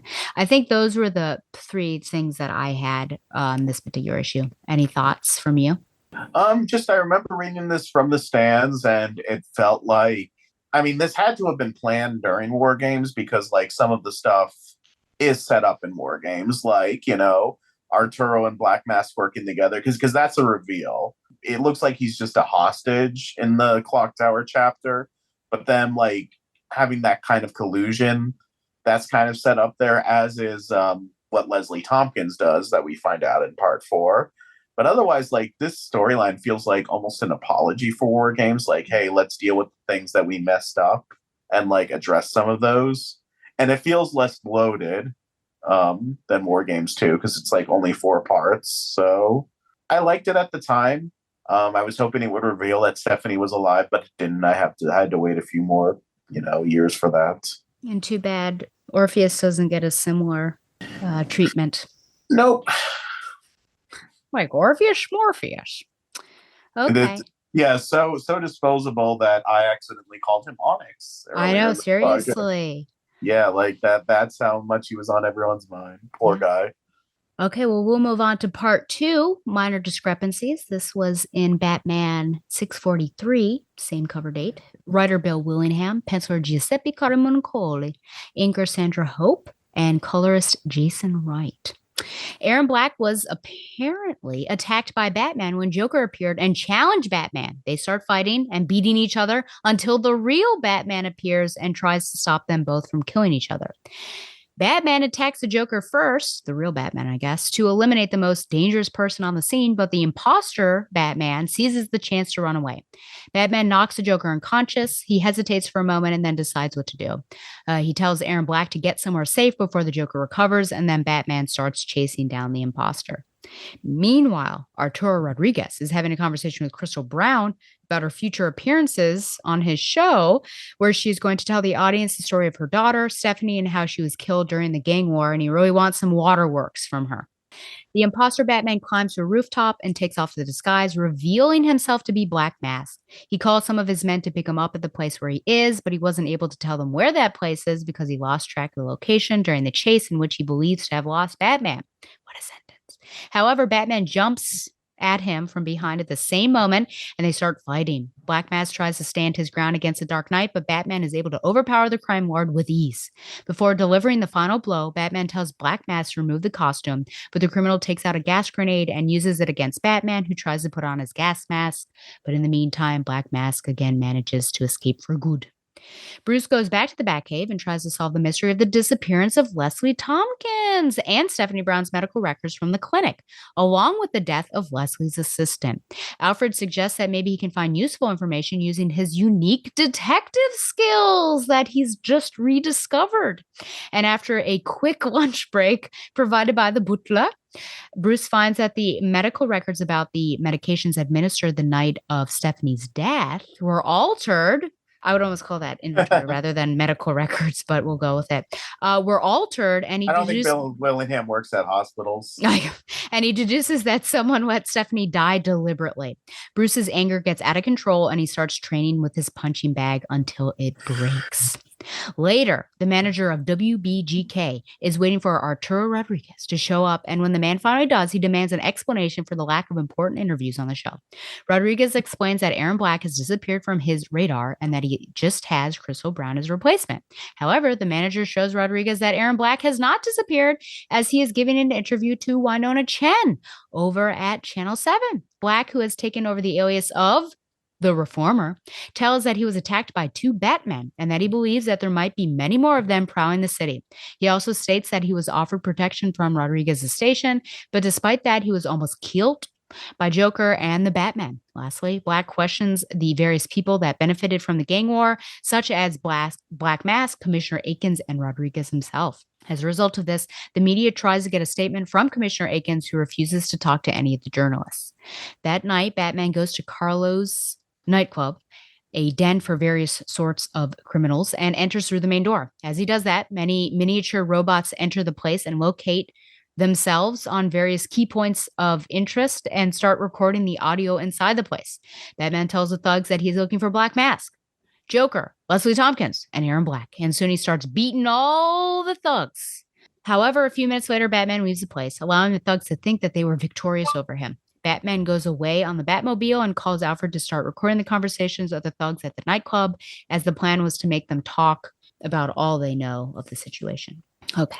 Question number 1 about Arturo. Perhaps this happened betwixt the end of War Games and this, but he seems really unsympathetic, especially towards Crystal. He seems, even as this TV personality, we knew him as a man on the streets, kind of lower on the hierarchy. He just seems completely different than what we were reading, or the person we were reading who cared about things in War Games. What happened? He wasn't a very well-developed character, but I would say the whole man on the street thing, his stardom grew after he was reporting on the front line of War Games. So that's what happens. That's why he's the marquee newsman now. As we find out, he made some deals with Black Mask in order to stay alive during the hostage situation. So they've been colluding. I think that's part of it. I wouldn't say he's changed. I would just say that we're learning more about him. And what we're finding out about him is that he's not a very honorable person, as you would say. He's, just in it for ratings, just in it for himself, and self-grandizing. Yeah, I guess I wouldn't have said that of him or called him a muckraker, as the next issue does, when we were first reading about him. But yeah, I suppose an interaction with Black Mask would change you, and maybe he feels like he's sold his soul to the devil, and so now it's well, I don't even think he feels like he sold his soul to the devil. Really? I just think he made a deal in the situation he was in. He just seems to be he living in it with it, or is he thriving with it? I think he feels like he's thriving. Wow. Okay. I don't see any remorse from him at all. I would agree. Yeah. I would agree. Yeah, he doesn't see this as a deal with the devil. He sees it as I want to survive. Let me make a deal with you. And I don't think he feels too bad about it. Oh, okay. He's certainly, plotting this innocent woman's death. Stephanie's mom. It's weird calling her Crystal for me because so this storyline is actually the first time that she's referred to as Crystal Brown. She was Agnes before this, but they changed her name during this storyline because I don't think that they knew her first name because her first name wasn't said very often because most of the characters that she would interact with would be Stephanie, who would call her mom. Do you think you would lose your life to save others? Or would you go the path of Arturo and save your life? Oh, man, I mean, that's acting like that there's two choices. Like the path of Arturo, like he's just reveling in it. We don't know what we would do until we're faced with that situation. We can never say because there's that primal fight or flight instinct. I would like to think that I would lay down my life to help others. Yeah. Just, I guess, knowing what would happen, Yeah. if you're not going to control Black Mask. Again, Arturo doesn't seem to mind. That's what shocks me. He's a willing participant. I'm surprised that it's shocking you because, again, like he wasn't a very well-developed character. Like we didn't see him like. But he seemed like a decent human every time we saw him in War Games. He seemed like a human in War Games to me. Okay. Maybe not a decent human, but a human. I mean, he turned on Batman very fast. But then again, reason, potentially. You turn on Batman every episode, and you're not working with Black Mask. Are you? When Batman walks out with a young, no, I'm not. When Batman walks out cradling a dead teenager, I'd turn on him too. Like, what have you done? What have you done? Just like Spider-Man 2. Maybe that's why he turned on Batman so fast. Was not because of morality, but because this could be a good angle for ratings. Jeez, I could package this. Yeah. Maybe, yeah. Okay, we'll move on. Batman explains in the midst of the rooftop fight with Black Mask why Black Mask was able to get close to defeating him, and even says like, "All you villains are the same. You think that you get close, but da da da da." Do you feel like this explanation is more to the fans? Is this more a meta commentary of when people ask like, "Should he have gotten close to defeating Batman?" And Batman's like, "I was tired. I haven't eaten. I've been stretched thin." Yeah, and he's like, "That's why you're able to." Yeah. Okay. Very nakedly so. Yes. Nakedly, Donovan. Is that you? now the word naked automatically means Donovan. Like. Yeah. Very like even the first time I read this, I was like, oh wow, yeah, this is written for the message board fans. Like, absolutely. Like all the people who said, why did Batman almost die at the end of War Games? He could have taken Black Mask. Like this was, actually. And that's what I meant when I said before that, like, some of this feels like an apology for War Games almost, like, and stuff like this. Yeah. And then my final question was just about, this is the moment where he sort of washes himself of the blame. When he's punching the punching bag, is that in this issue? Is that? He's like, hooray, Stephanie's death isn't my fault, but whose fault is it? I still rightfully carry a lot of the blame for what happened during the gang war, but not this. Not her, not anymore. Yeah, that's that. Because he says I got Stephanie to Leslie's clinic in time to save her. I still don't think that that's fair. Too clean. I would. And again, it really depends upon like what our reality is. Is the reality that Black Mask killed Stephanie? And if Black Mask killed Stephanie, is that Batman's fault? Or did Leslie kill Stephanie and is that Batman's fault? Or did Stephanie survive, which is the final reality, and is it Batman's fault that she almost died? Yeah. I'd say that Batman has some blame for kicking off the whole War Games thing with Stephanie. So to call himself completely blameless, he treated Stephanie bad and Stephanie reacted in a way that caused War Games, but ultimately it was his fault. Now, I'm a believer is that when someone kills someone else, it's the killer's fault, not like, this person that drove the killer to, like, if a guy became a serial killer because his ex-wife, burned down his car or something, then it's not the ex-wife's fault that, like, the guy killed someone. It's the killer's fault. So, like, if Black Mask killed Stephanie, it's not Batman's fault, but Batman still has some responsibility for Stephanie overall. And it's really weird how he's so like loudly disowning this, whereas like when Joker killed Jason, Batman still blamed himself and held himself responsible. I think the truth is something like very, very nuanced, but Batman being so like, it's not my fault is kind of unbecoming. I think things are, which is interesting because, in the email, Shayna was bringing up about heroes being black and white, or having that law and order, or I may be misinterpreting what she was saying there, but I feel like the hero world is very gray. Mm-hmm. Okay. Yeah. Any other comments on part 2? Not really. A lot of the points about this storyline kind of weave into it because it's a very it feeds into itself. Like most of our thoughts will probably be at the end. Okay, so part 3, A Consequence of Truth, Detective Comics 810. Writer, Anderson Gabrick, penciler, Pete Woods, inker, BIT, and colorist, Jason Wright. Again, same cover date. After the memorial arranged by Aaron Black, Black Mask starts planning his next move. In the meantime, Batman pays his respects to Stephanie Brown at the memorial at the site of hundreds of people. Batman then leaves the place and contacts Alfred to learn more about the thugs' conversation at Carlos. Alfred informs him that the thugs had no clue about Leslie Tompkins or Joker's whereabouts, but they seemed to be informed about Aaron Black and Black Mask's latest activities. The information led Batman to Winona Chen, the main anchor woman from the Channel 7 News, the main competition of Arturo Rodriguez and Channel 8. Batman spots Chen as she walks to the rooftop of Channel 7, along with 3 bodyguards, and he uses a smoke batarang to eliminate the men protecting her. He grabs Chen, takes her to a different rooftop where they can talk without restrictions. Chen is afraid that Batman might kill her, but Batman explains that Black Mask is the one who has been posing as him and killing people. He also tells her that he only wants to know how to find Aaron Black. But before revealing that information, Chen wants something from him in exchange, which we don't learn about until later. And I have a question about. Aaron Black is sitting alone in his apartment, watching a picture of his family. Looking at a picture. I don't know, man. I don't know. Well, looking at a picture of his family during one of her daughter's birthdays.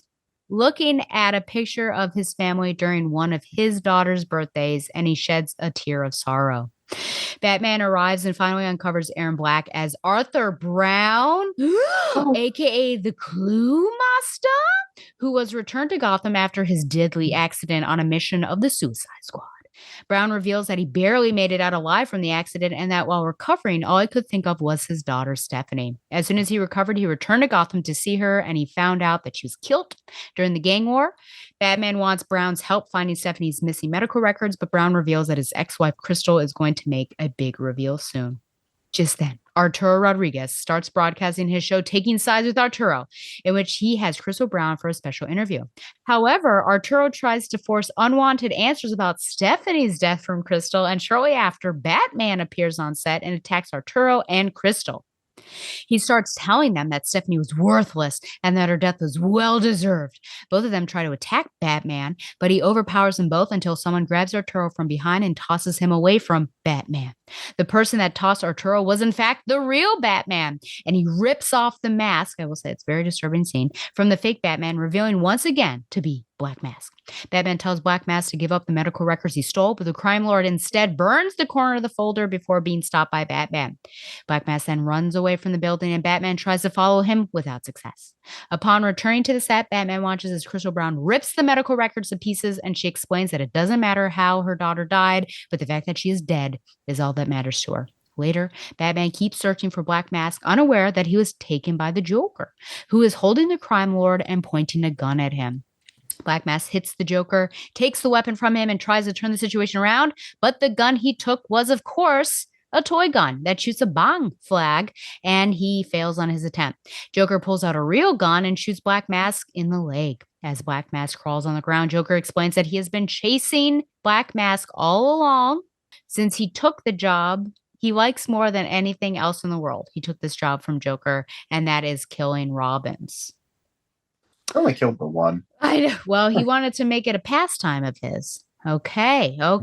How shocked were you at the reveal when you were a young whippersnapper Josue picking this issue up? I was in my Aaron Black, 19 or 20. Like you just got out of diapers. How did you feel? Wow.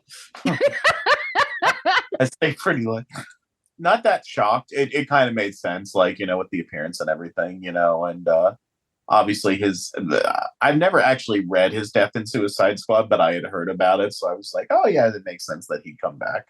I do like Batman being like, and that's why you sent me the tape. And he's like, I never sent you any tape. And that it's nice to see Batman like kind of like lost because he's always like, oh, I was 6 steps ahead of this thing or that thing, which is why like it annoys me in part 4 when he like tells Alfred, I knew the secret to this mystery all weeks ago. I just decided not to like say anything. And it's like, you didn't know. You were telling Arthur Brown, you sent me the tape. Long answer to that question. No, I was not shocked. And it was actually kind of nice to bring him back for something like this. I was shocked in 2023. Oh, really? I didn't know. Oh. I didn't know. I could tell that I was like, oh, well, it's someone that Batman knows because he's saying like, you seem familiar, the raspy voice. I'm like, who could it be? Who could it be? The face. I'm looking at the scarred face. I don't know. And then, it was Arthur Brown. I was like, oh, that makes sense now. So I like it. I think it makes sense. But I was shocked. Yeah. And they don't, he does not reunite with his daughter until the very end. In fact, you covered this on your podcast years ago when you were just out of diapers. Like in the first, Stephanie and Stephanie's title at the very end, because he was presumed dead and came back, and then she's presumed dead and come back. So they don't come together until I think it's like the last arc of her Brian Q. Miller book. A reunion of sorts. Yeah, and I think he still looks like this. Doesn't look like this anymore because of continuity changes. Yeah. Or maybe plastic surgery. Maybe he got Tommy Elliott. I will say this right here, where like Batman's like digging into his mouth in order to rip open his rip off his face. I will say that was disturbing for me.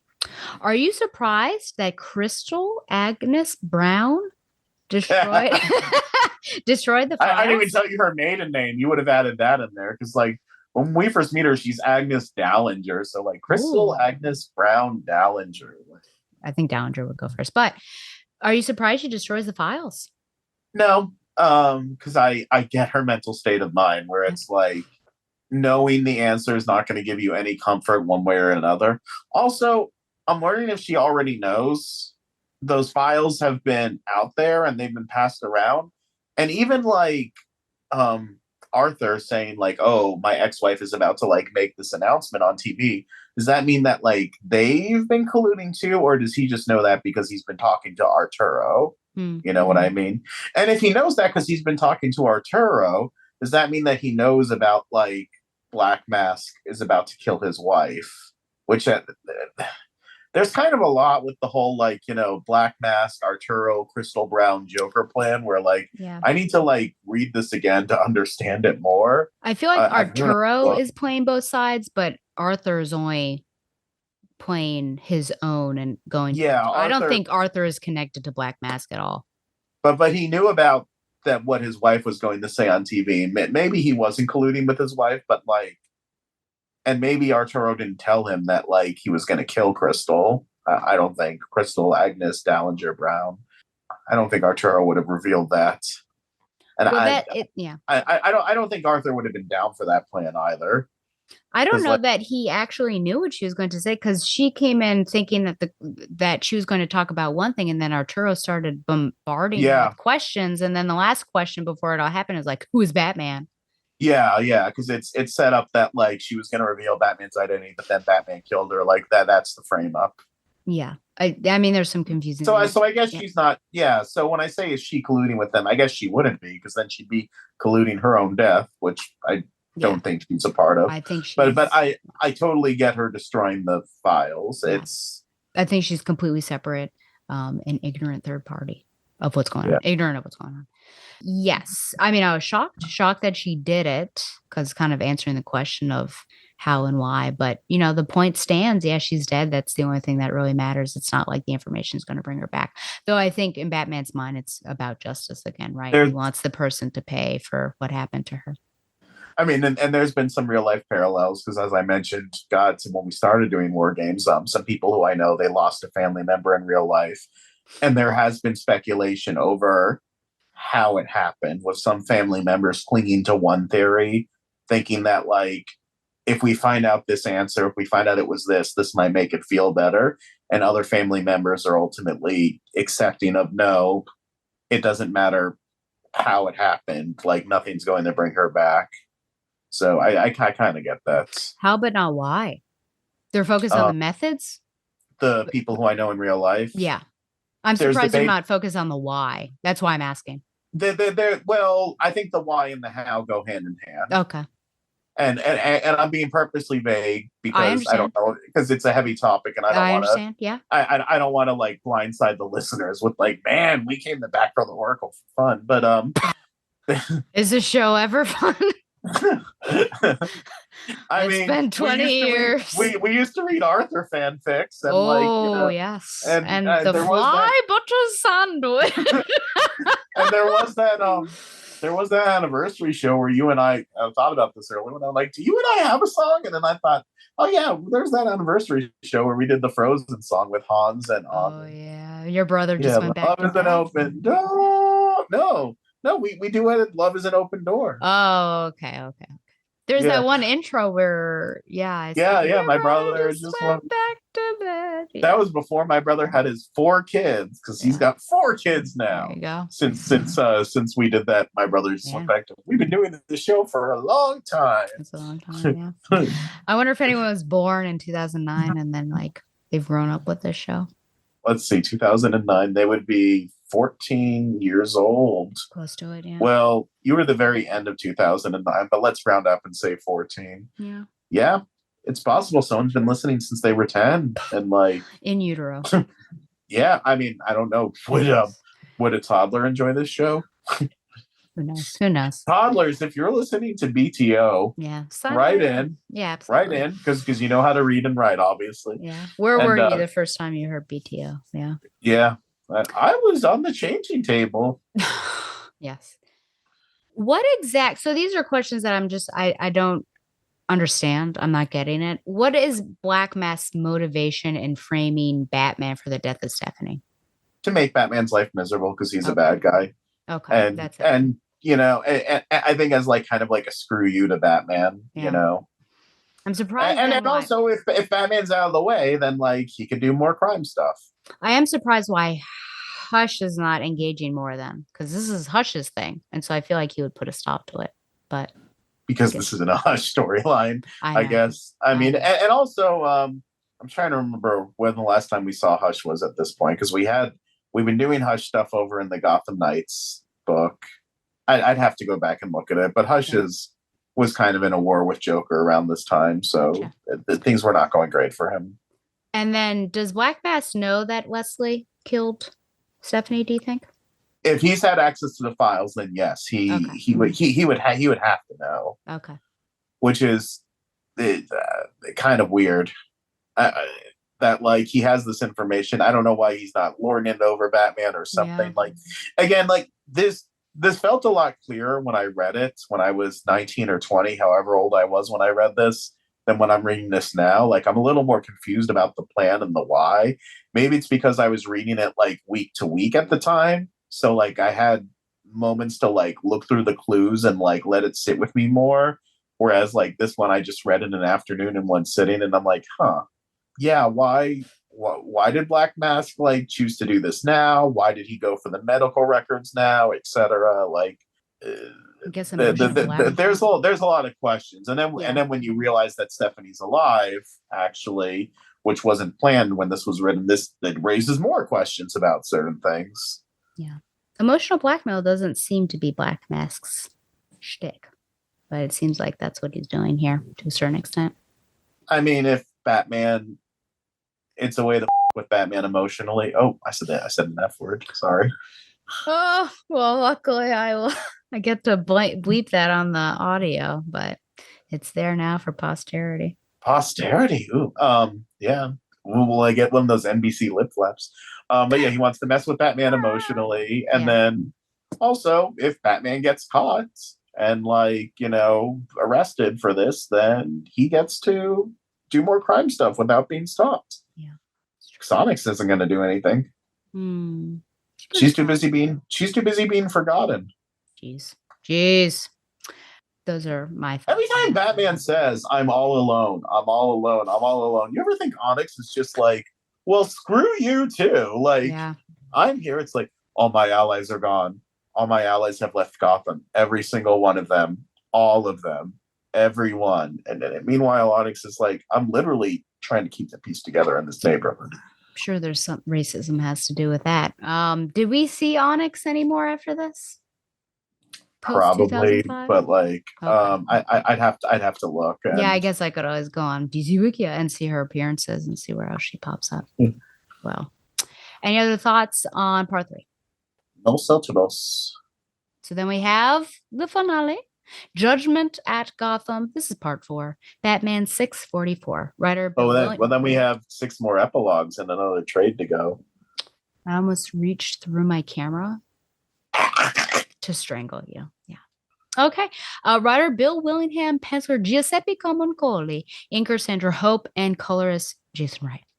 Same cover date.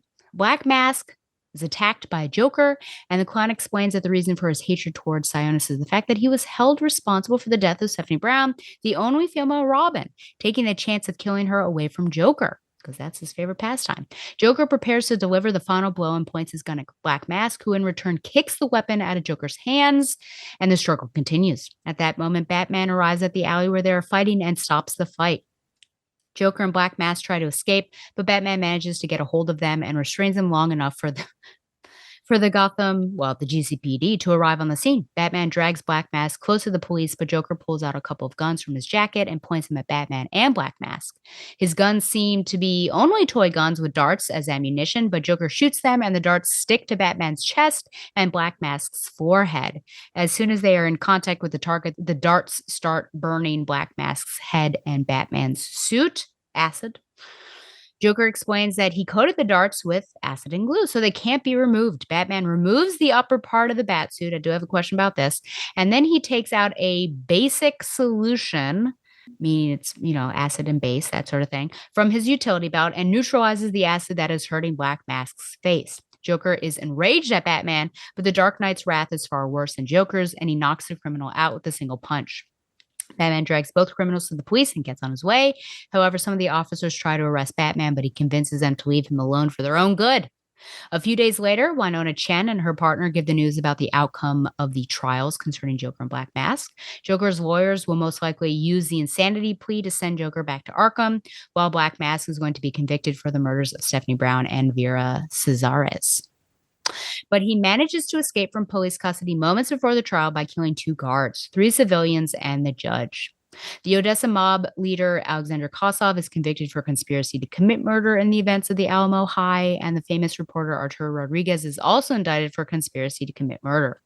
It is revealed on a videotape sent by an anonymous person that during the moments in which Arturo was Black Mask's hostage at the Gotham Clock Tower, Arturo allied himself with Black Mask and started working with the crime lord, giving him access to all kinds of confidential information.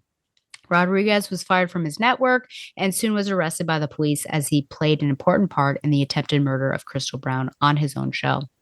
Alfred Pennyworth and Bruce watch the news in the Batcave, and Alfred is glad that all the events from the gang they're all in the past. However, Bruce has 2 more unfinished pieces of business to attend to and asks Alfred to prepare the Bat plan for later that night, as he is going to travel out of the country for a few days in order to find Stephanie's true killer.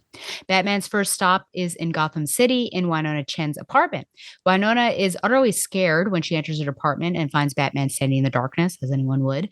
Batman is there to fulfill his promise made to her after she helped him find Aaron Black. Batman gives Winona a folder with information about the arrangements he made for her. He tells her that one of the 3 big national networks is going to call her and offer her to host her own Sunday news show. And during the first run, she would interview Superman himself. Winona is astonished by Batman's kindness, and she feels like kissing the man, but soon she realizes that Batman is gone.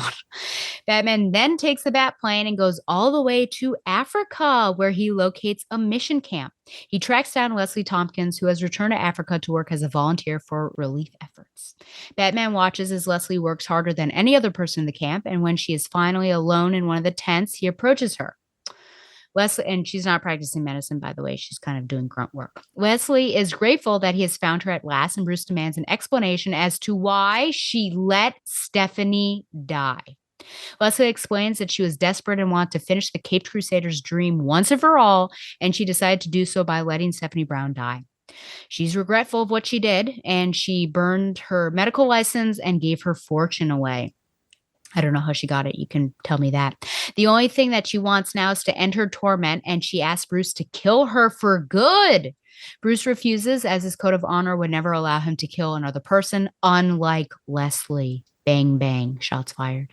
Leslie tells him that she has set up a fund for Stephanie's daughter, but Bruce replies that no fortune can replace the presence of a kid's parents, as he remembers his own tragic past. Bruce decides to leave the place and give Leslie one last word of advice.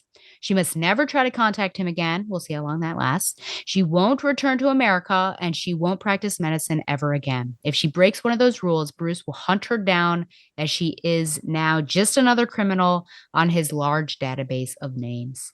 Batman allows Leslie to stay in Africa to deal with her own torment as he returns home. The end. Controversy. Yeah, What was that ending? Leslie Tompkins killed a kid, and now. Yeah, so we'll start with the easier questions and then we'll get to that. So, do you feel like Batman has to rip off his own suit if he has this base spray that he uses on Black Mask? I'm not a chemist, so I can't say. So I'm just going to make up an answer and guess and say he doesn't have to. He just wants to show off his body. The secondary one is, should he be able to rip his costume, his outfit, so easily? He's been trained that is a good point. I mean, that whole scene was just like, okay, if you had enough for Black Mask, you could have used it on yourself, but there we go. That was just an easy one. Batman in this story, in War Crimes, seems to find, I'll say some comfort. It feels good to him in the stress that he's feeling or has felt. He finds comfort in the violence that he's putting forth on other people. Talks about it in the bar. Of course, the bag or everyone else he's beaten up. Do you have any thoughts on the heightened violence? If Leslie Tompkins could read Batman's narration, she'd be like, "Told ya." Yeah, that's kind of concerning. I prefer my versions of Batman where like he feels like the violence is something that's unfortunately necessary, but he wished he didn't have to do it. Like he's not out for like, beating people up. He's out for protecting the innocents and like preventing crimes. That should be his primary goal. So him reveling in the violence, that's a bit much. Yeah. I was shocked too. I mean, maybe we've seen this before in some other storylines where he's really been pushed to it, but it just, it's a little disconcerting. I mean, like if he's mad to be in that bar and beat them up. If he's mad at the Joker for killing Jason or something like that, like those are situations where I'm like okay with him reveling in the violence. But when it's a story like this, I'm like, this is not really necessary. He shouldn't enjoy that. I mean, he enjoys scaring them, but he shouldn't enjoy like the violence. Yeah, I think that turns you into a psychopath. So that's it kind of like almost proves Leslie's point. Yeah. Which like we're not supposed to agree with Leslie in this story. Yeah. I feel like maybe we've already answered this in our discussion about Arturo, but were you surprised when you initially read this that he was in this deep with Black Mask? I took everything at face value when I read it the first time that, he was a hostage. And then when I saw that, like, actually he's been colluding the whole time, that was like a teeny bit of a surprise to me, but only in like, I didn't know this. Like, this is a reveal or this changes the context of these comics. But not too shocked. Because like I said, Arturo, and like we discussed, he wasn't a very well-developed character. So like, this is just us finding out more about him and surprise, he's not an honorable man. Yeah, I think it certainly was a revelation in terms of what we had seen of him in this storyline. It wasn't as shocking, but if it had gone from what we saw before, because I still have a slight disagreement on our view of his characterization, then I would have been very shocked that, that Arturo, he's in a league. Yeah, because it just would have been like a 180, I think. And then final easy question. Does Batman normally owe people favors? Not really, but it's nice that because usually he just like demands the information, but I think he's trying to be better in this situation. Yeah. Like that's what I took it as. He's like, all right, like, let me, like, I've driven everyone away. Let me try and learn from this. The story doesn't spell that out, but maybe that's like in the subtext. Yeah. Okay, so then we get to it. I call it the revelation. So at the time, what was this like for you reading? People were very upset about this. And I'm not surprised because this is character assassination of Leslie Tompkins. Like Black Mask killing Stephanie, that's understandable because that's a villain killing a hero. Leslie Tompkins, this was against everything that Leslie stood for. And like, yes, she was against Bruce's like lifestyle, but not to the point of like killing a child in order to do it. And we talked about like how much of the storyline was an apology for War Games. This must have been planned from the beginning because we have those subplot pages in War Games of Leslie looking through the records of Stephanie's baby, even before Stephanie got to the hospital, which is weird because like she was planning it then. She didn't even know that Stephanie was out there injured. So like it kind of goes to what I was saying with like there's a lot of things that just don't make sense. So in that moment where she's looking it up, it's for her planning ahead to give money to her. Yes, Wow. that she like took out the.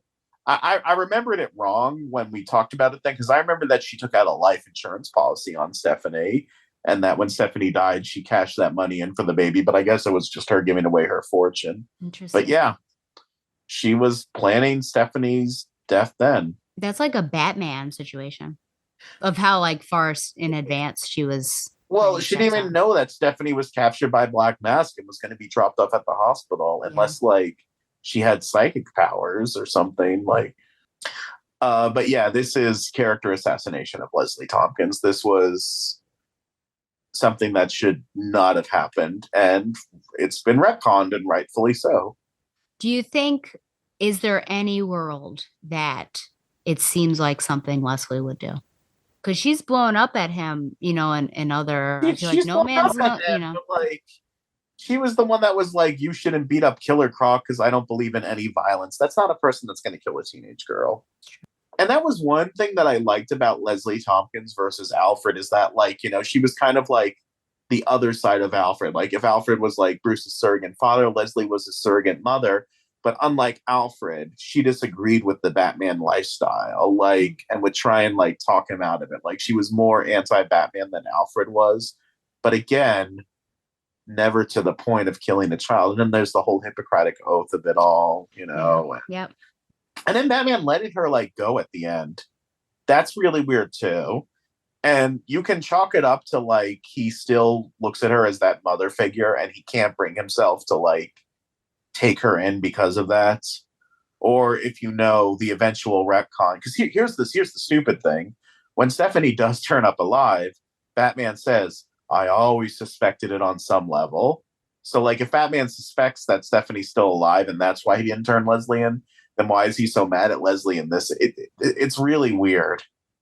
Like the retcons upon the retcon. The it's like that Russian doll of like retcons, Sure, like, the nesting doll, yeah. Yeah, the nesting doll, because it's like because when Bruce leaves, he's like he tells Alfred, I discovered this weeks ago, but then when Stephanie turns up alive, he's like, I suspected it all along. That's why I didn't put a memorial in the cave. It's like, what is even in Bruce's head in this scene then, if we take that retcon in mind? And then the retcon did the best that it could do under the circumstances, because the important thing was that we needed Stephanie alive again. But like, if Leslie faked Stephanie's death and took her to Africa, why did Stephanie agree to let her mom think she was dead?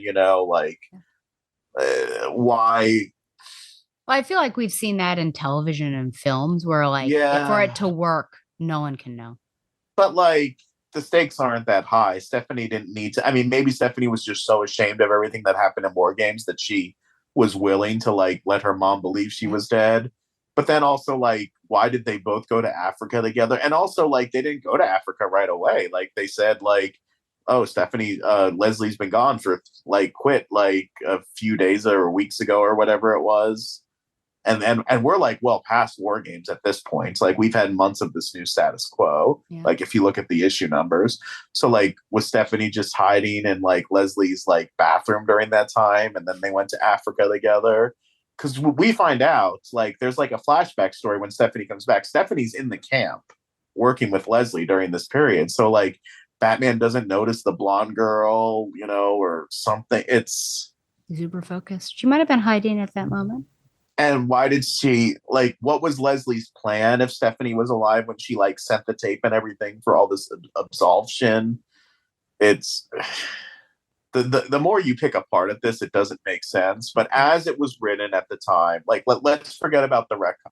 Oh, actually, before we forget about the retcon, I mentioned before that Stephanie's secret identity, that's never dealt with.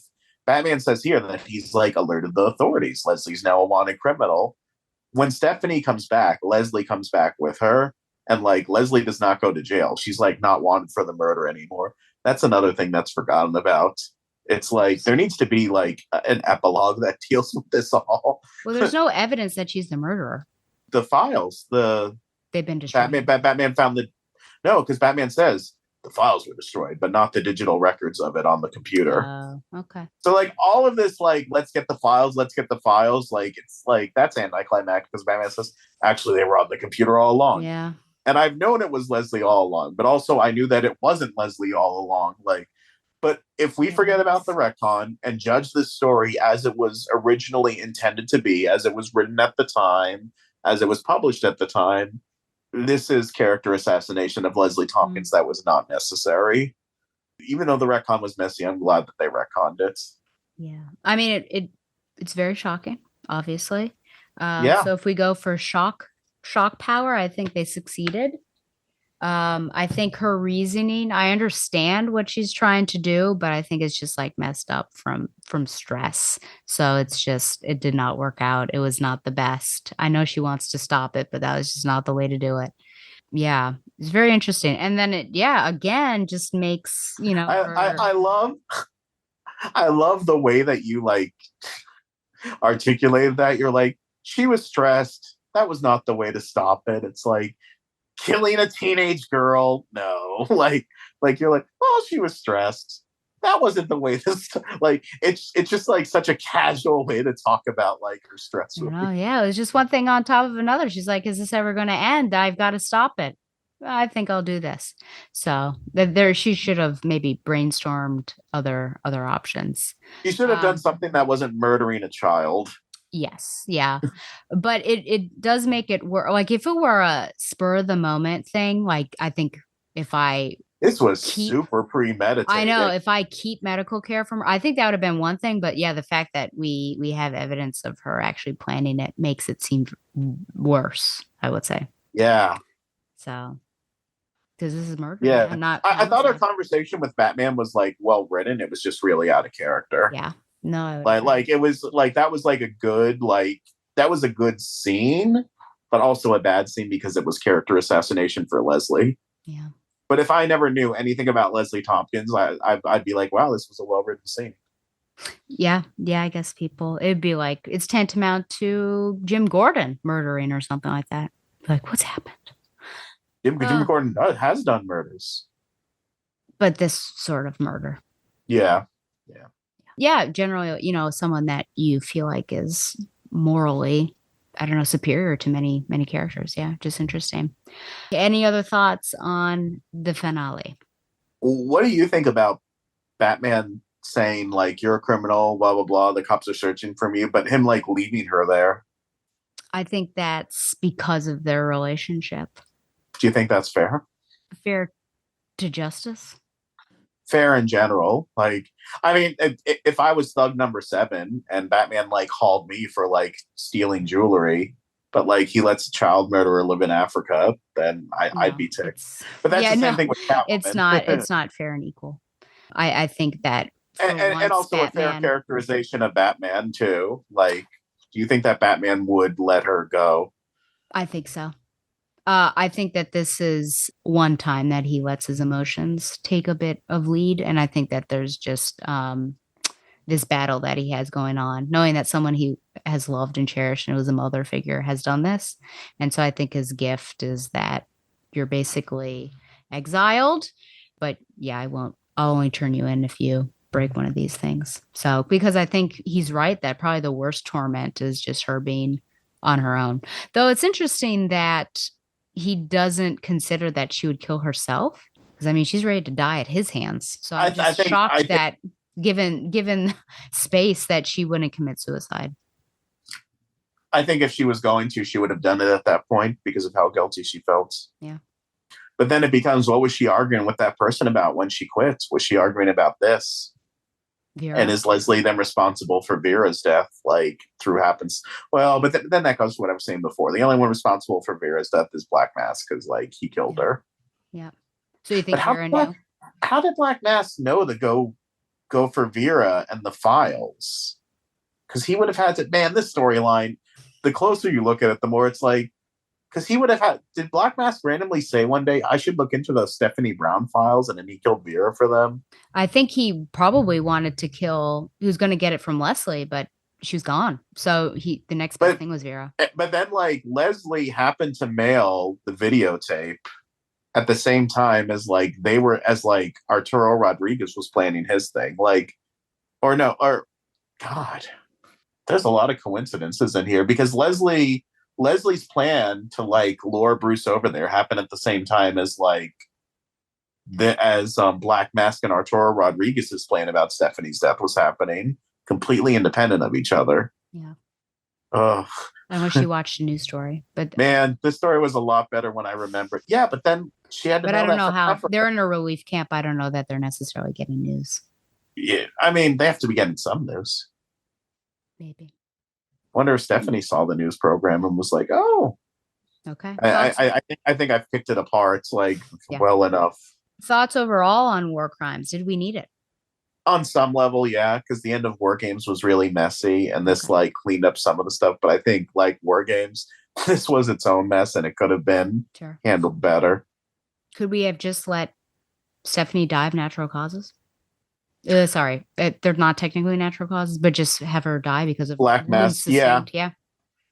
That's what I would have done. Interesting. But then I guess you'd have to take out some of the information that was seeded throughout that we were noticing. Yeah, but I think that's because then it also makes Stephanie less of an active participant in her own death, where she's killed by a doctor withholding treatment from her, as opposed to the more heroic death of fighting against Black Mask until the bitter end. Then again, there was all those torture scenes. I would have done so much differently. Yeah. I am happy. I think the main thing that I get from this is seeing what Stephanie's death's effect is on Arthur and Crystal. Yeah. Because we didn't really get that. Mm-hmm. We have it on the Bat family, but not her family. So I thought that was interesting. What would you give War Crimes out of 10? Let's see here. Let's see. What could we do? I guess trips to Africa. Out of 10 trips to Africa. Oh, God. Maybe 6. 6 out of 10 trips to Africa. There was parts of it that were well written, but the character assassination of Leslie is too much to ignore. Yeah. I bless the rains down in Africa. Yeah, I guess I could have used that. That's not the song I'm using. It's interesting. I guess, there are some things that were confuzzling to me. Maybe 6.5 for me. 6.5 out of 10 trips to Africa. Yeah. Would you recommend War Crimes, War Games? No. Okay. No, I mean, maybe some of War Games, but it was interesting to revisit. Can you hear this? Yes, but YouTube will copyright infringe me. Oh.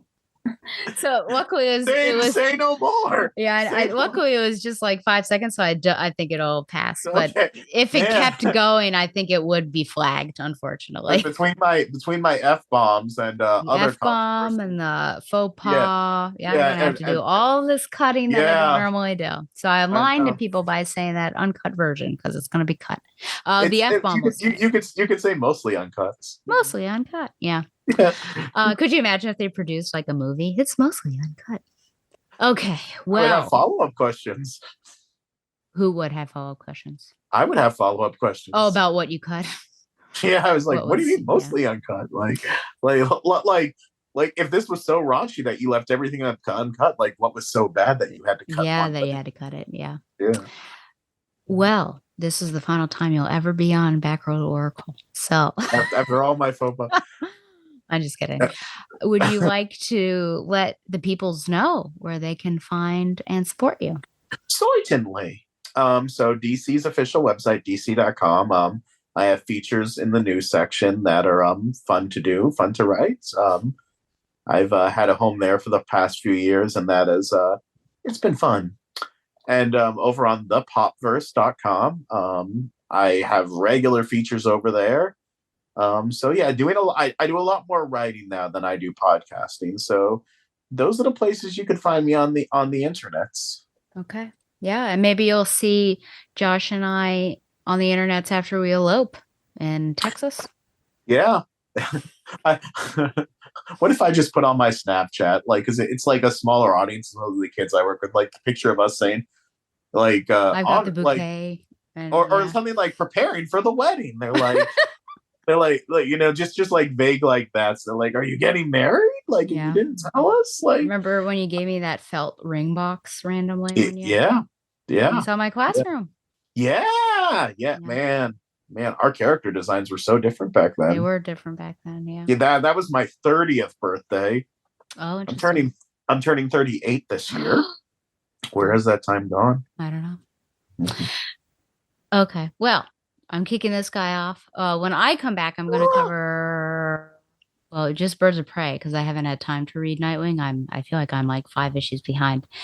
So Birds of Prey, Volume 5, number 2. But first, Zaius' Radio Hour featuring Amoeba by Claro. See you soon.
Welcome back to the last part of Batgirl the Oracle, episode 239.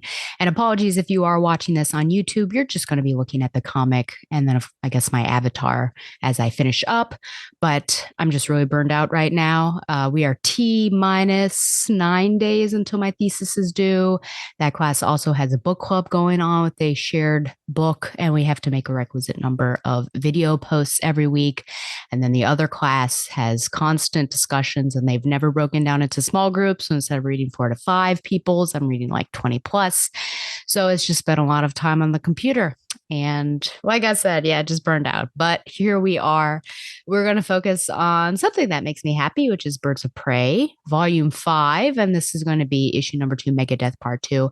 And I was pleasantly surprised and humbled and pleased that Kelly Thompson seemed to have listened to episode 238 because she actually responded to some of the things that happened within the episode as I cover her story. And that's just awesome and amazing when that happens. That's always, I'm nervous when I do nitpick things apart because I don't want to be, dishonest. But I also try to kind of balance that line of being a critic, but also being supportive of the art. And sometimes I succeed in that and sometimes I fail. But everything I said about issue 1 was certainly genuine. And she did actually tweet, I don't know how you say that, me, that the person that I was not sure who it was, couldn't read it, was Onyx. And so I thanked her for that. I guess a lot of people had not gotten that. And obviously, I think that points to how much people have enjoyed that issue in particular. If they are trying to figure out who these people are and are looking at these details, no one's going to be looking at details if it's not worth their time. If they're not liking it, I think that must be hate reading if I were to ever do that. And I hate it so much that I'm looking for details that I hate. I feel like at a certain point you have to say no. So I think that just speaks to how much everyone hopefully, I hope, have received this story so far. So we are Birds of Prey. We're reading Birds of Prey issue 2 this time. Writer Kelly Thompson, art Leonardo Romero, and colors Jordi Belair. So again, my time is short at this point in time. So this is from the publisher. Black Canary has built an all-out team with a very specific and very dangerous first mission, extraction. Their target, Redacted. She's being held on Redacted and guarded by a battalion of Redacted. Of course, we know now who the target is, where she is, and who is guarding them. Sounds simple enough, right? Well, then we're explaining it wrong. It's a terrible mission, and before it can even be launched, the birds have to gather a few mysterious supplies and see some old familiar faces that they punch. I guess if I were to add my own particular summary, which we'll see as I go through anyways, certain points, it's definitely a setup, like it's preparation for the mission. So we had gathering of the team. We can't just leap into the mission because I feel like that wouldn't make sense anyways, because you do have to prep and gather the requisite supplies and everything.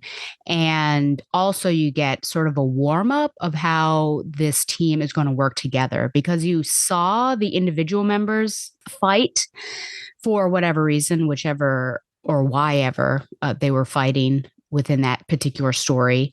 But this, they were all gathered. Interestingly enough, they had their own separate things, but they all happened to converge on the same point, and then they fought together. So you kind of see how that works. And I think it works well so far. I think as it makes sense, no team is going to automatically come together and have that chemistry immediately. So I think we see some kinks that need to be ironed out. But all of this, I think, makes sense within this comic world that we are building. And then we are on our way to Themyscira. So I imagine the mission will begin in issue number 3. So first of all, I guess I don't know if I even spoke about the art, or not the art. I think everything I have to say about the art is the same, but I will talk about the art in this one, but the cover, which unless you read the inside, I think maybe the cover just looks awesome. And I was like, oh, different angles. But it does make even more sense once you see where they go and kind of this upside down verse that they're in. Yeah. So dynamic cover, beautiful. I do like this cold opening here. It says Bhutan years ago, and it is just Dinah and Sin sitting down as sisters. I think this gives new readers an idea of what the relationship was like between Dinah and Sin. Because if you're new and you've hopped on because maybe you are a Kelly Thompson stan, then you hear this Sin and you're like, what is that? Or who is that? And you don't really get I mean, unless you do side research, you're not going to understand what that is like. But I think Thompson is able to, in a few number of pages, really show the loving relationship between these two and also potentially, the chip on Dinah's shoulder that she can't provide as much as she'd like to. I think it also shows how important this mission is and warns us that Dinah may, in fact, be too close to this mission. So at this point in time, I'm a little worried how this mission is going to turn out. And the one person you don't think you should be worried about, Dinah, is actually the person I am worried about. So we shall see what happens. Because if she has to make a tough decision and it's Sin at the center, I don't know how she's going to decide. As fans of this, obviously it gives us a refresher on why it's important because it's been so long, I feel like, since Sin has been in the comics verse. So it refreshes us on this relationship. It gives us an idea of what Sin has been through and that she still retains some childlike innocence, which Dinah tries to protect. Sin does remind me a bit of Cassandra. It would be interesting to do sort of a Venn diagram of them side by side to see, the similarities and the differences. But there is certainly that feel. I mean, if you were to have a perfect little sisterly double date, you could definitely have Dinah and Sin and then Babs and Cass on the other side, though potentially the Babs and Cass of a time forgotten and not necessarily in this particular continuity. It's interesting that some members of the team assume Dinah is leading a mission that will inevitably kill some Amazons. Okay, so the first person to walk out, in fact, was Zealot, who's like, I'm not going to kill Amazons. And then she's trying to explain that. And then Harley is one who said that. Big Barda is someone who is a bit dubious as well. So I don't know what exactly Dinah has been up to that would lead certain members of the team to that assumption. I feel like that has never been her modus operandi, but I maybe it's these, I'll say, zealots in particular, and again, I don't have any background on Zealot, her particular relationship with Dinah, that maybe she's seen stuff Dinah do in the past that makes her cautious. And also, if we refer back to my previous comment, the fact of how close Dinah is to Sin and how much is on the line, perhaps these people know that she would kill for Sin. So again, I'm a little concerned about what's going to happen in particular with Dinah leading this mission.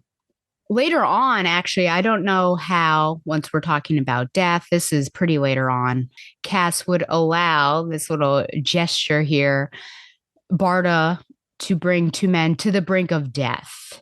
Dinah says, I'm afraid to ask if Greg and this Nelson person are still alive. Barda says they are. And with a worried face, Dinah says Cass. And Cass does this sort of semi gesture with the hand going left and right and says, eh. So that's another disconcerting point. Just like, well, Cass is there. Cass is someone who would stay somebody's hand.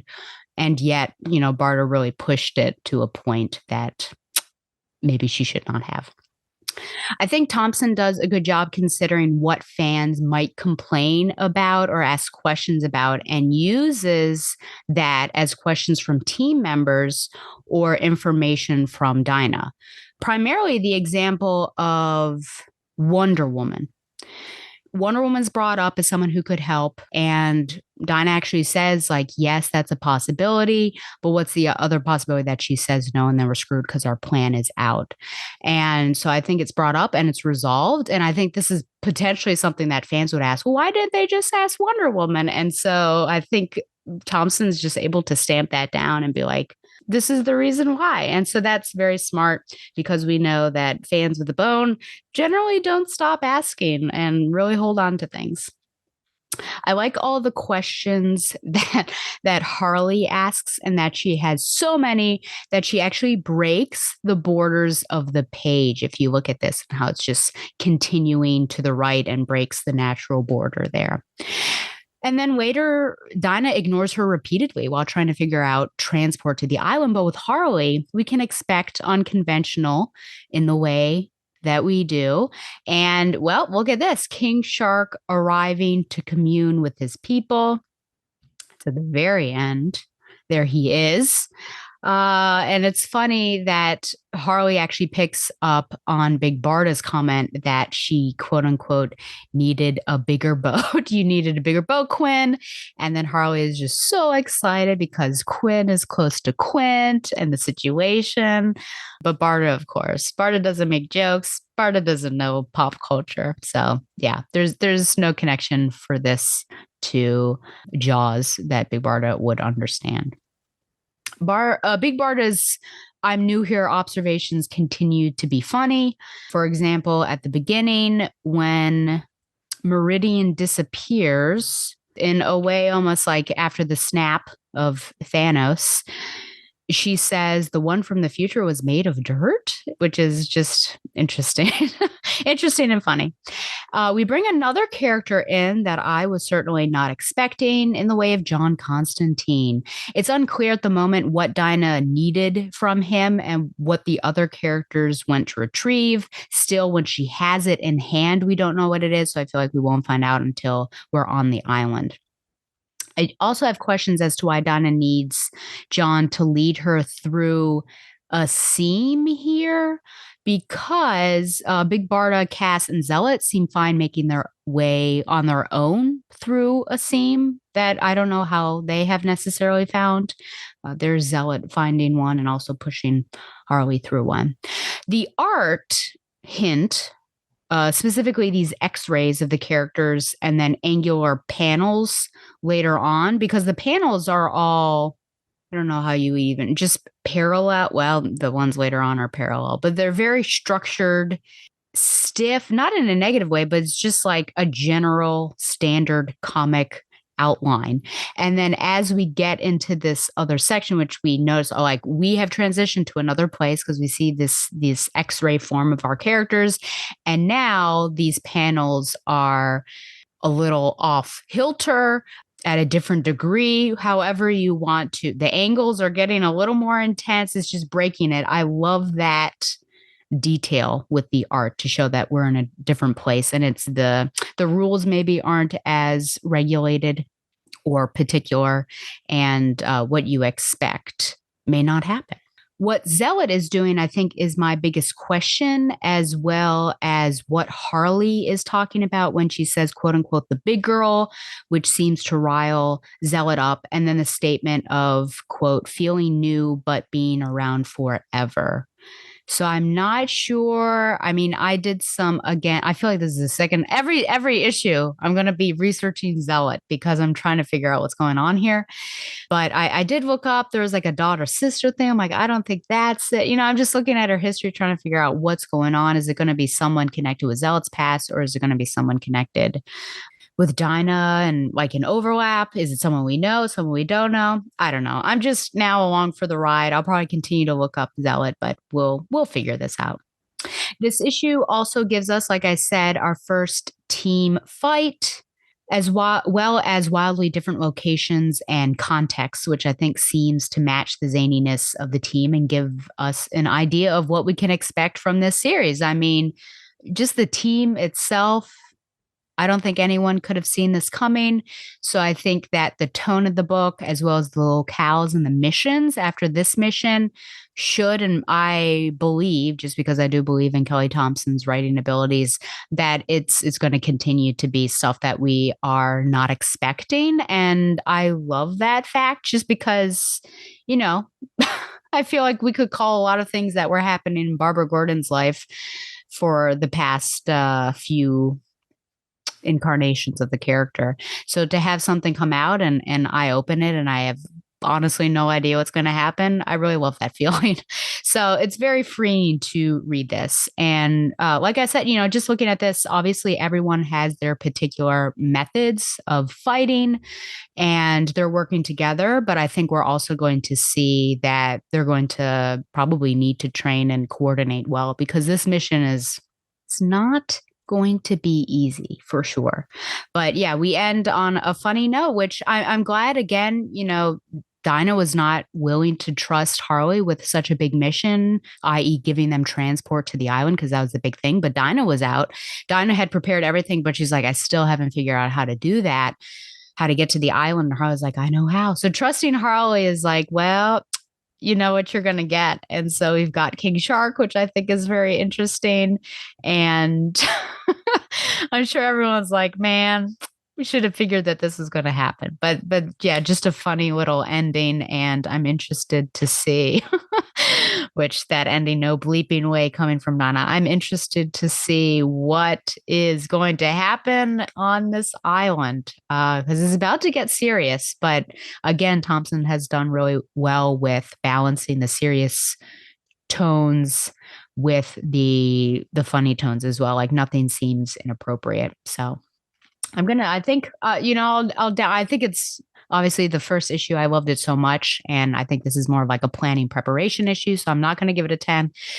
So I'll give it a 9.5 out of 10 birds. I think still really good. It's still keeping me hooked. Like I said, I just enjoy pulling this up, ready to go, and having no idea what's going to happen and being along for the ride. And looking forward to number 3 to see what's going to happen. But yeah, just to reiterate, I am nervous about Dinah being the leader now, more than I think I would have. But I think there's just a lot on the line and she is too personally invested. And we know bad things happen when there are some personal interests at play. So, okie dokie.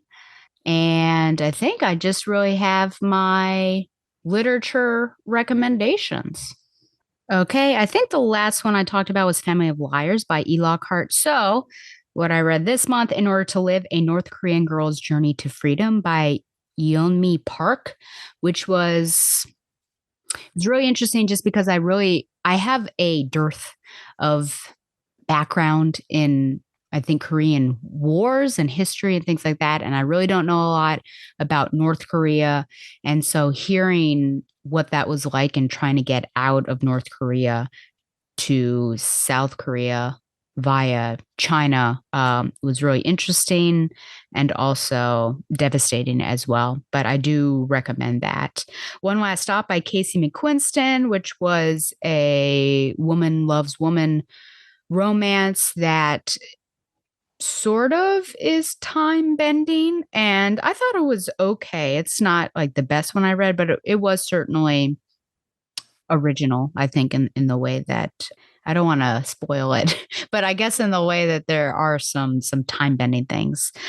Walden by Henry David Thoreau, which was a difficult read for sure. You have to take your time with that, but thoughtful, and certainly made me want to pursue such a lifestyle. And I think it is possible. And you can listen to that on the next episode of Required Reading with Tom and Stella. Tom led that one. Of course, I finished War Games Book 2. And then Beach Read by Emily Henry, which was recommended to me by a friend who started off, "You'd be so proud of me," which I guess because I'm a shipper.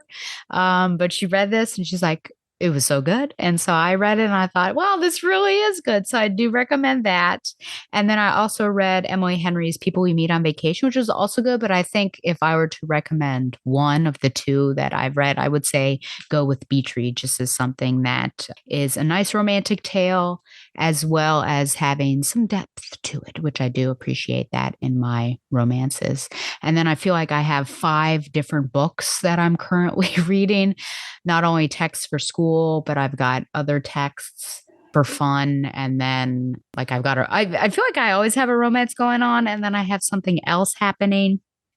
And I just got an interlibrary loan of like something with a very scandalous title that I found in the text of one of my classes that I'm interested in reading, and went to the library, and I have 2 more holds. So I've got like this backlog besides, working for school, I also have some stress about reading books, which is always problematic, things that you want to do, but there's just not enough time.